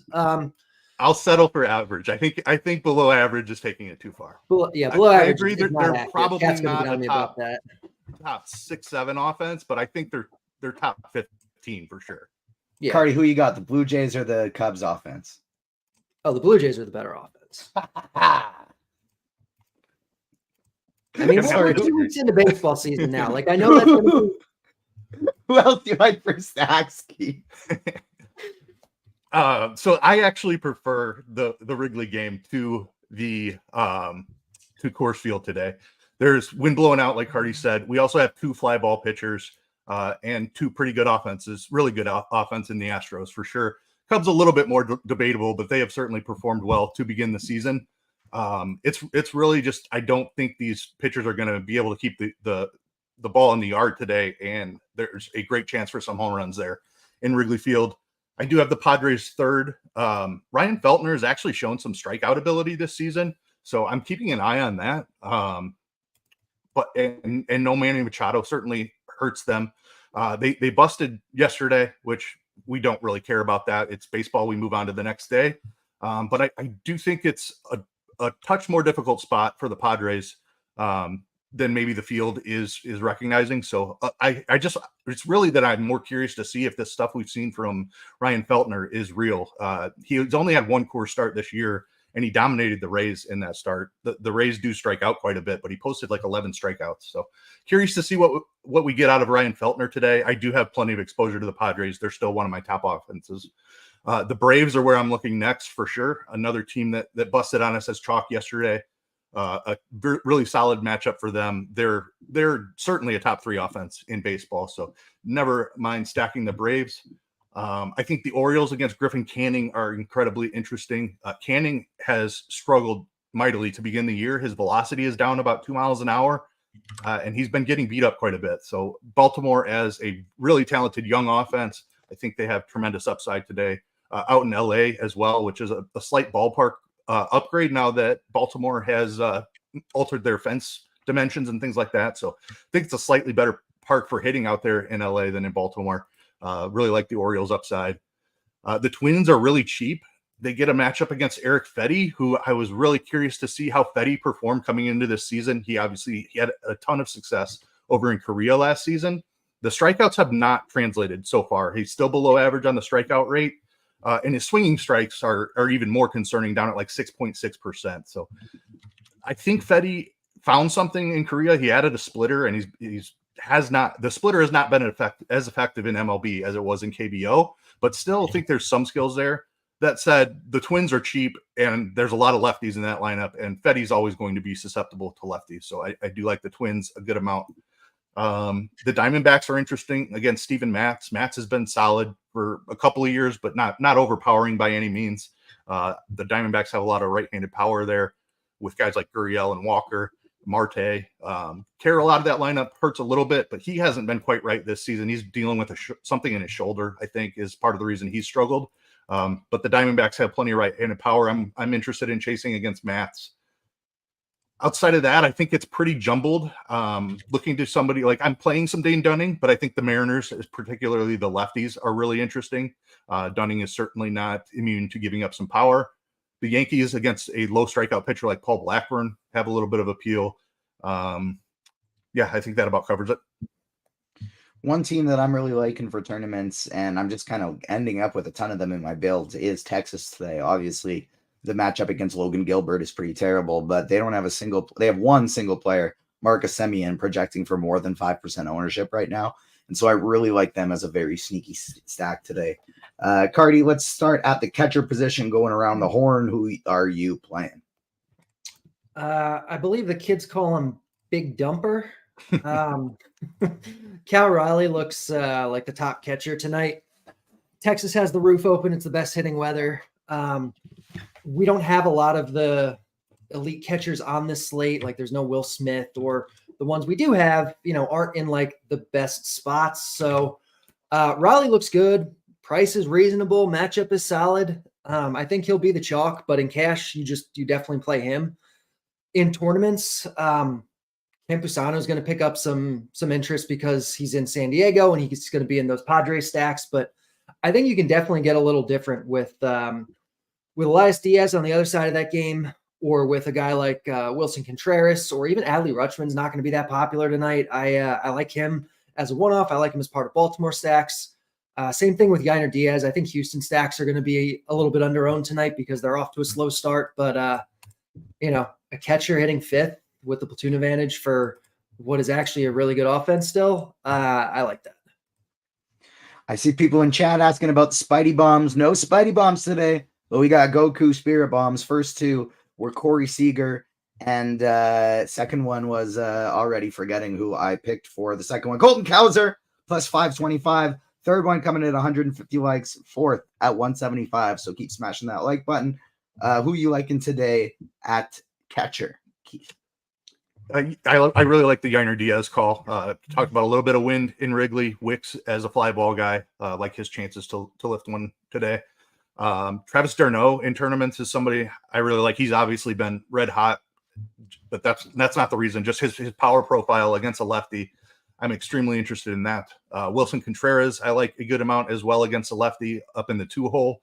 Adley Rutschman is worth spending up for in some lineups, especially if Canning continues with these struggles that he's shown to begin the season.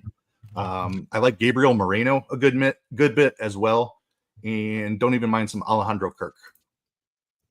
All right, take us over to first base. All right, at first base, Jose Abreu is a very tilting experience ever since the beginning of last year. Like he fell off pretty quickly and hard. He is cheap. He's in a great spot today. I will have some exposure, but it's tough to want to roster him at this point. Jake Cronenworth, I think, is probably the top option in Coors. Matt Mervis is minimum price or near minimum price. Just got the call up from the Cubs today. The Cubs are an offense that I like a good amount. He's down in the 8 hole, but he's cheap enough. He has a nice power profile, has absolutely crushed in the minors, struggled in the majors last year, but I think there's plenty of upside there. Luke Raley for the Mariners, one of those lefties against Dunning that I don't mind. Goldschmidt finally got a home run last night. He gets a lefty matchup as well today. Let's see. I think that's about it for me. Michael Busch as well in Cub stacks, and Ryan O'Hearn in Oriole stacks. Busch is my highest owned guy, and he's somebody that I wanted to pick as a Goku Spirit Bomb today, but Bobby beat me to the punch. Carty, who you like at first? Yeah, some of the same guys. Like Matt Mervis, I think, is a good way to save money on DraftKings for sure at 2.5. I think Jose Abreu in the Houston, either in the stack or just as a one-off, or I mean, 3K for Abreu against Wicks is with that wind is definitely good. The guy that I really like, or the bat really likes, that I don't think Keith mentioned unless I missed it, is Vlad Guerrero. 3.3 on FanDuel in particular, but even at 4.7 on DraftKings, like that's fine. Kansas City, people don't realize it, but Kansas City actually projects as like one of the best hitters park in baseball at this point. People think of it as a pitcher's park because the dimensions are so deep and it still depresses home runs, but it's like great for everything else. By like pretty much every metric, even once you account for bigger sample sizes and regress it and the whole deal, like KC looks like a pretty good hitting environment these days. And Vlad is against Waka, who's mediocre reverse splits guy. So I like Vlad quite a bit today. Jays, I think just in general, people don't think the Jays are good, but they are. And so I like him. And then on FanDuel, I do think the Cody Bellinger thing is definitely in play. Take me over to second. Oh, other thing I should mention, Cal Raleigh. You can play him on FanDuel, even though you don't need a catcher. You can definitely play Cal Raleigh. At second, though, Jose Altuve, Marcus Semien, Xander Bogaerts, Jake Cronenworth. I think they're kind of like the top tier tonight. All a little bit expensive.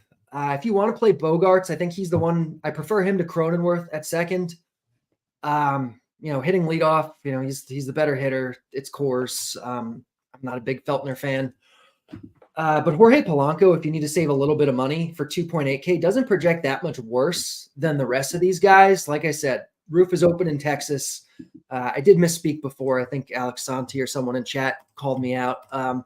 Second best hitting environment weather-wise because of the Wrigley wind I forgot about. But temperature-wise, air density-wise, it's the best. So yeah, it's a good spot. Polanco's cheap, hitting in a solid spot in the lineup, kind of an underrated guy. I like him a lot. Over on DraftKings, I think Nico Horner is definitely in play here in that Chicago game. I think Davis Schneider for Toronto is a good way to save a few bucks. I like Polanco again. I like Altuve again.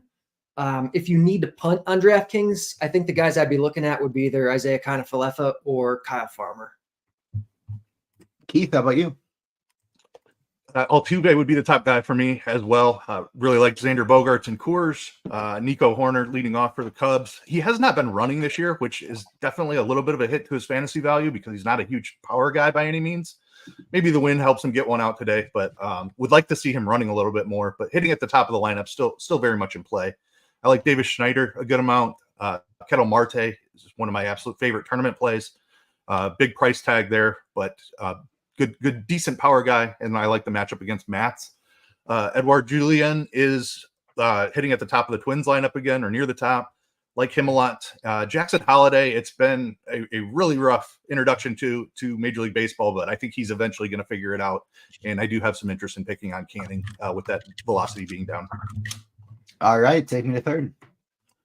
Christopher Morel is the guy that stands out for me here. Love this Cubs offense today against France. He's had reverse power splits and strikeout splits in his career. So this is a fantastic spot for Chris Morel. Bregman is not a guy that I love to roster, but I do like the spot a ton for him today. He's not as good of a power guy as we want him to be, but still plenty of talent there. Still an above average hitter. Michael Garcia is an interesting option. He's off to a nice start this season. I don't like the matchup against Gaussman, but I do think that Garcia is taking a step as a hitter. Willie Castro is cheap in a twin stack. I certainly don't mind that. Ryan McMahon in Coors is certainly fine, and Arenado against a lefty. Carty, how about you? Just want to take a quick tangent real quick. Earlier, I was kind of saying, I didn't understand why the bat didn't like the Houston-Chicago game as much.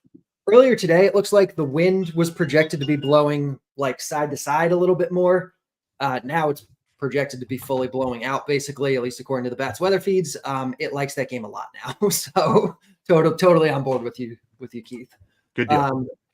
So yeah, Morel in that game, I think is definitely going to be our best option. I think he's reasonably enough priced on both sites, really. I think Alex Bregman, though, for 2.7 on FanDuel is really hard to ignore. Bush in that game is fine. And then, your Austin Riley, your Matt Chapman, I think is always a great GPP play. And I think, especially on FanDuel where he's so cheap, I think he's definitely a good one tonight. All right, take me over to shortstop. All right, shortstop. I don't know if I'm getting up to the top tier of shortstop today, at least on DraftKings. On FanDuel, I think you can definitely find a way to get up to Bobby Witt or Seager, but the matchup for them isn't great. Like, they're both facing good pitchers. Gunnar Henderson's facing an okay pitcher. I think just spending down at shortstop tonight is probably the move. Dansby Swanson in that Cubs lineup on FanDuel is definitely a good option. JP Crawford in that Texas game, I think, is a good cheap option. Over on DraftKings, we have Willie Castro for 2.9K, who I think is definitely playable. We have Mason Wynn for St. Louis for 2.7, who's playable. So yeah, I think if you're not getting up to the elite guys, which in tournaments, they're probably great plays because people really aren't going to play them. But I like Swanson the most, and then I think there are some good cheap guys you can play too tonight. Keith, how about you? Who you like at short? Gunnar Henderson is one of my favorite plays here if you're spending up. I've talked about Canning's issues a couple of times already. Hassan Kim in Coors Field, certainly. Bo Bichette, I think, is in a really interesting spot. Waka's at least an average pitcher, but he does give up some power. So certainly don't mind some shots on Bo Bichette. Orlando Arcia is one of my favorite options, all the way up to second in that big, Braves order with Albies on the IL. Love the matchup for him against a lefty. Let's see, anybody else? I like the Mason Wynn call out for the cheap guy, and don't mind Willie Castro as well. All right, take me to the outfield. All right, tons of options as always. And take your time because I still have to update my lineups and get a new set of 150 in. Okay, there's plenty of options for us to discuss, so we should be able to kill some time here. The Astros guys are lefty-lefty. We know by now that does not matter. Both Tucker and Alvarez have been extremely successful against left-handers throughout their career. Fernando Tatis in Coors Field is an obvious one. I really like the Orioles, and in particular their pricing. Cedric Mullins and Colton Cowser both have really good prices. Heston Kierstad is a recent call-up, big-time prospect. Already had 10 home runs in his first 100 or so plate appearances down in AAA. So if you're looking for a cheap home run, Heston Kierstad is certainly at the top of the list. Love the Cubs as well. Cody Bellinger is a fantastic option today.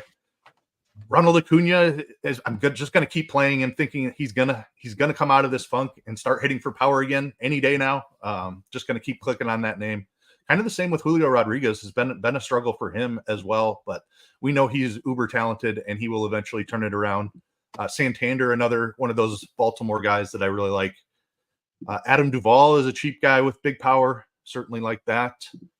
Let's see if there's anybody else I want to highlight here. I think that about covers it.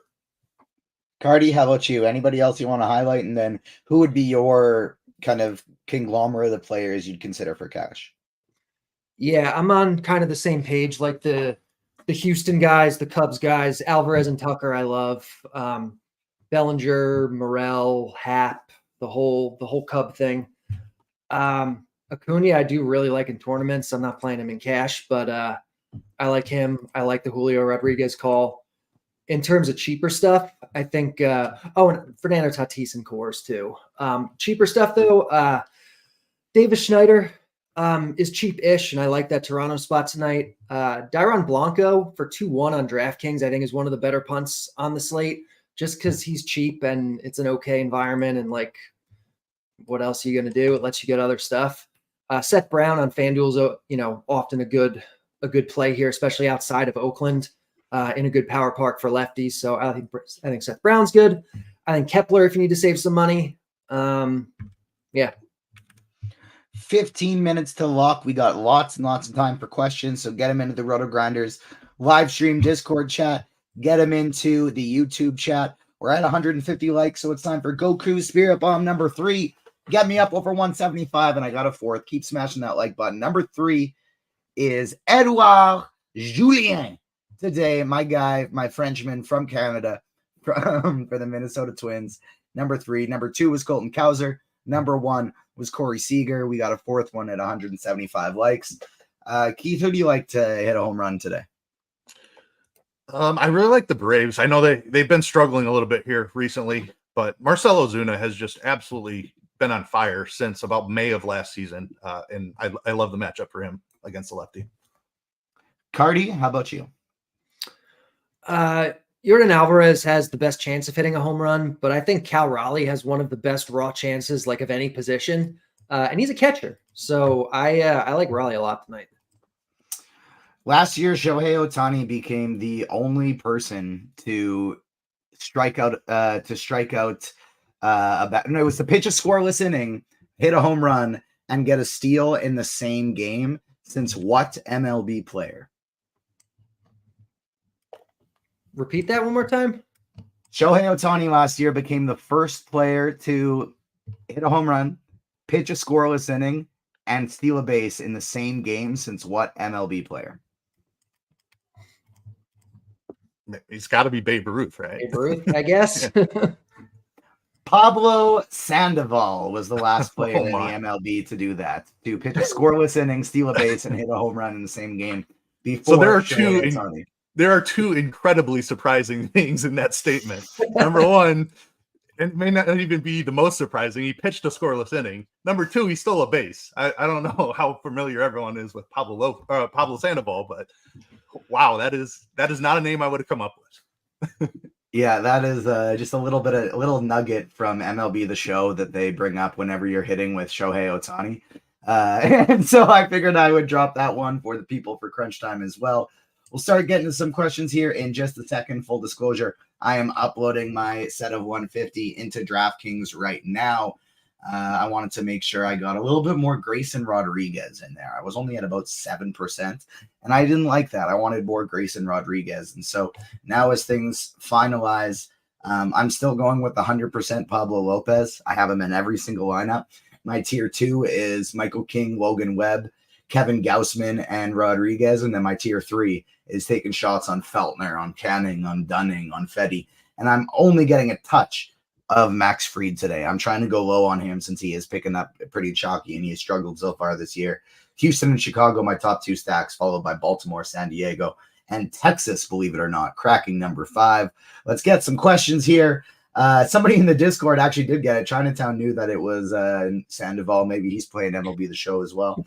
FanDuel single entry, Keith. Can I play Michael King over Pablo Lopez? You certainly can. It's baseball. Anything can happen. I think it's highly likely that Pablo Lopez outscores him, but I mean, I don't know if I would do it in single entry, to be honest. Like in a multi-entry, like going underweight on Pablo and overweight on King, I think is totally viable. But single entry, it's a little dicey. From RC Player 07, Carty, what are your thoughts on d'Arnaud tonight? He's on a heater, he's a lefty matcher, and he's got good BVP. None of that stuff matters. d'Arnaud is just a guy. If anything, he's a guy that's going to be too high owned because of those things. Play him in your Brave stack, and that's it.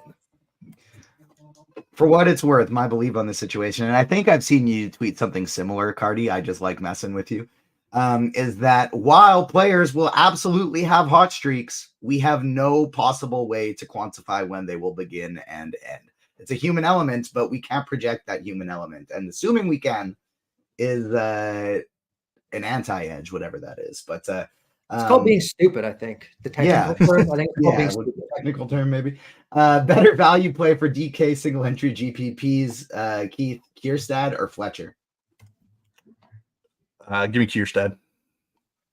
FanDuel Cash need 2 of 3. Crone, Morel, or Bush. I'm assuming that's Cronenworth, Morel, or Bush, because I don't believe CJ Crone is even playing anymore. Is that for me? Yeah. I'll do Morel for sure, and then it's kind of a toss-up. I guess give me Cronenworth. Sticking with you here, Carty, FanDuel Cash, Gunnar Henderson, or Francisco Alvarez? Francisco Alvarez, the Mets catcher that's on the IL, probably Jordan Alvarez. Definitely Alvarez. What were the Spidey bombs? No Spidey bombs today. We got Goku Spirit Bomb. Spidey is on hiatus, taking a break due to his lack of success. But Goku is ready to come in. He's always ready to embrace any challenge. And we got Colton Cowser, Corey Seager, and Edouard Julien so far. And if we get at 175 legs, we got a 4th one for the people. So it's a feisty day in the YouTube chat. So it's difficult to sort through all of these and find them. But Carty, what are your thoughts on a giant stack? I'm not really big on a giant stack today. Like, I think there's certain pieces that are okay. I think they're kind of unnecessary. I think there's enough good offenses today that are going to get you different enough that you don't have to do anything super weird like that. Single entry, Keith doesn't say the site, but you got one bullet. You using it on Houston or the Cubs? Why not both? I have a slight preference for the Astros, but it's close. Doesn't say the format, but Carty, Blackman or Evan Carter, straight up. I mean, really, neither one has been much on my radar. I'm just going to pull up a projection. I'm guessing it's Blackman, but it's Carter by a little bit. There you go. Keith, last spot, FanDuel GPP, Happ or Myers or McCormick? I will take McCormick. King and Lopez, too chalky of a pairing for a DK single entry, Carty. What do you think? I mean, it'll be pretty chalky. You can do it if you're not doing some of the popular offenses, but it's going to depend on the rest of your lineup. They're both going to be pretty popular, Lopez especially. Carty, if you're not playing Lopez, are you okay with playing Gavin Sheets? Oh, are you okay with playing Gavin Sheets? I think it's unnecessary. I really do. Like, you don't need to mess with guys. Does it change your opinion that it's his birthday? Let me run that through the bat real quick. Oh, it says it doesn't matter. All right. All the way from South Carolina, Yahoo GPP. Keith, I'm taking no chances in pairing Lopez with Rodriguez and or King. Who would be your favorite cheap stack? I'm not familiar with Yahoo pricing. Assuming it's similar to FanDuel. Yeah, that's what I'm thinking. Minnesota is the team that stands out for me as the cheap stack there. All right. I am just pulling up to Yahoo right now. I'll double check to make sure that they look cheap. Yeah, they are very cheap. Their highest, most expensive player is $16. So they look. They're cheap everywhere else. I figured they are. A very cheap team. Dean says we can agree that CJ Crone is on a cold streak right now. We can agree to that. Any love for Ruiz leading off for Oakland in a FanDuel single entry as a one-off, Carty? I mean, let me look at his price, but like, he's not a good hitter. Oh my God, he's 3.2K. No, I can't do it. Stroman's pretty good at not allowing steals too, isn't he? Yeah, I'm pretty sure Stroman's a tough guy to steal and also good call. Dante says Spidey is on paternity leave like half the MLB players right now. FanDuel Cash, who are we currently projecting for higher ownership? Xander Bogaerts or Gunnar Henderson, Keith? The RG projections have Bogaerts at 12.36 and Gunnar was the other one. Yeah. 9.67. So Xander's a little bit higher. Cardi, what has the bat got? I can pull it up real quick. In the meantime, It's got Gunner like 1% higher, which I would expect Bogarts to be higher, but that's what it says. FanDuel large field GPP Keith, Pablo Lopez and Nico Horner, or Gaussman and Tatis? Gaussman and Tatis. Cardi, can we get the crazy odds homer of the day? Yeah. Pull another question. I'll pull those up. Sounds good. Keith, what are your thoughts on an Arizona stack? Yeah, I like him a good amount. I think Matz is a fine pitcher, but not overpowering by any means. I especially like the righty power bats there for Arizona. DK GPP single entry. Can there be a case to be made to pair Lopez with Stroman tonight, Keith? Stroman is just too expensive for me. I know the matchup is phenomenal against Oakland, and there's a chance that he goes like 7 innings and gets 6 strikeouts and is able to pay off that price tag. I just don't think that's the most likely outcome. Like he probably gives up a run or two, 6 innings and 5 or 6 strikeouts, I think is more likely. And that's just not enough at that price. So it's fine. It's just not something I'm on today. Cardi, crazy home run odds? So there's very little home run value today. I mean, there hasn't been a whole lot in general this year because just the run environment's down. It seems like the ball is kind of dejuiced a little bit. But the guy with the best EV for a home run tonight is Ronald Acuna Jr. plus 525 at BetMGM. There you go. So Ronald Acuna Jr. is the best sneaky home run of the day. DK GPP Keith, Varsho and Gaussman, or King and Eloy Jimenez? Give me the first one. And then another question about Eloy Jimenez, weirdly enough. Kauser or Eloy? You got to go with the Goku Spirit Bomb and go Colton Kauser on that one. Let's see. Do we got any more questions? Nothing in YouTube. Nothing on Discord. If you got any questions, get them in now. We got 3.5 minutes left to lock, so we are coming to a close. Get your lineups in, get your questions in, and of course, smash that like button if you are watching us on YouTube. Cardi, on DK, you want Raleigh, Castro, and Ozuna, or Darno, Arcia, and Buxton? Oh my God, the first one, please. Is Kepler a pinch hit risk? No, I don't even have to look at the numbers. Kepler is not a pinch hit risk. He always hits against lefties. Cardi, you can correct me if I'm wrong, but I feel like he's a guy that always starts even against lefties. I see some people typing in Discord. Nothing new in YouTube. Brandon Wilcox wondering if we're doing any NBA today. No NBA today. Keith, did you have, unless you had any kind of last minute takes for NBA with the 3-game slate we got? I am not playing any NBA today either. I didn't have any content for it, so I just decided to sit this one out. Go Timberwolves, go. That's all I care about. I hope the Timberwolves win a championship this year. It's not going to happen, but that would be a lot of fun, I think, if the Wolves pulled off something crazy and did that. FanDuel, which stack do you like better, Cardi? D-backs or Cardinals?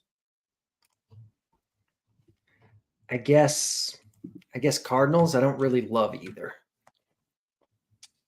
Again, like I'm trying to mix these back and forth, but this one, RC player wants it just for Cardi, same as the Darno one with the heater and the masher and the BVP. Do you think the bat likes Canning today due to all the rookies for Baltimore? I mean, that's gonna probably have something to do with it. I mean, I know Heston Kierstad or Heston Kierstad, I don't remember which it is like really highly touted and has power and whatever, but I'm sure the bat doesn't think he's anything great yet because he's a rookie. So the bat also is going to consider a much larger sample size on Griffin Canning than what he's done this year. So Canning's been a solid pitcher in the past. He doesn't look quite right like himself. That's part of the human element, is being able to identify those things. Yeah. Cardi, which game has the most hitter-friendly umpire? There is only the Texas game. One of the only hitters umpires on the slate, and there's one in Coors too. Butthole Jenkins wants to know, Keith, DK favorite outfielder, 4,100 or below. 4,100 or below on DK. Man, just missed Kauser. I'm with you on that call. I like that one a lot. I'm going to go. Give me Alex Kirilloff. Carty, what's your spirit name rebrand if the bat needs a mental health leave like Spidey? I have not put any thought into it. I'm up for suggestions. The Although ball. hopefully it will not need one. Kiki, who do you guys think is the top overall hitter on the slate, not price dependent? I would think that would probably be Eyster or Alvarez. Carty? Top bat on the slate? Yeah, I think probably Alvarez. That is it for questions. Once again, we have reached lock. So hopefully you got your lineups in. Good luck tonight, everyone. Thank you so much for tuning in. We will be back. I won't be back. I'm going on a little trip. I'm going to the Calgary Expo, doing some interviews and some writing for my other job, doing some movie and television and gaming content this weekend. So that should be fun. But the RotoGrinders team, they'll be back with some more content tomorrow. So thank you so much for tuning in, everyone. On behalf of myself, Keith, Carty, Steve behind the scenes, we'll see you next time. Peace.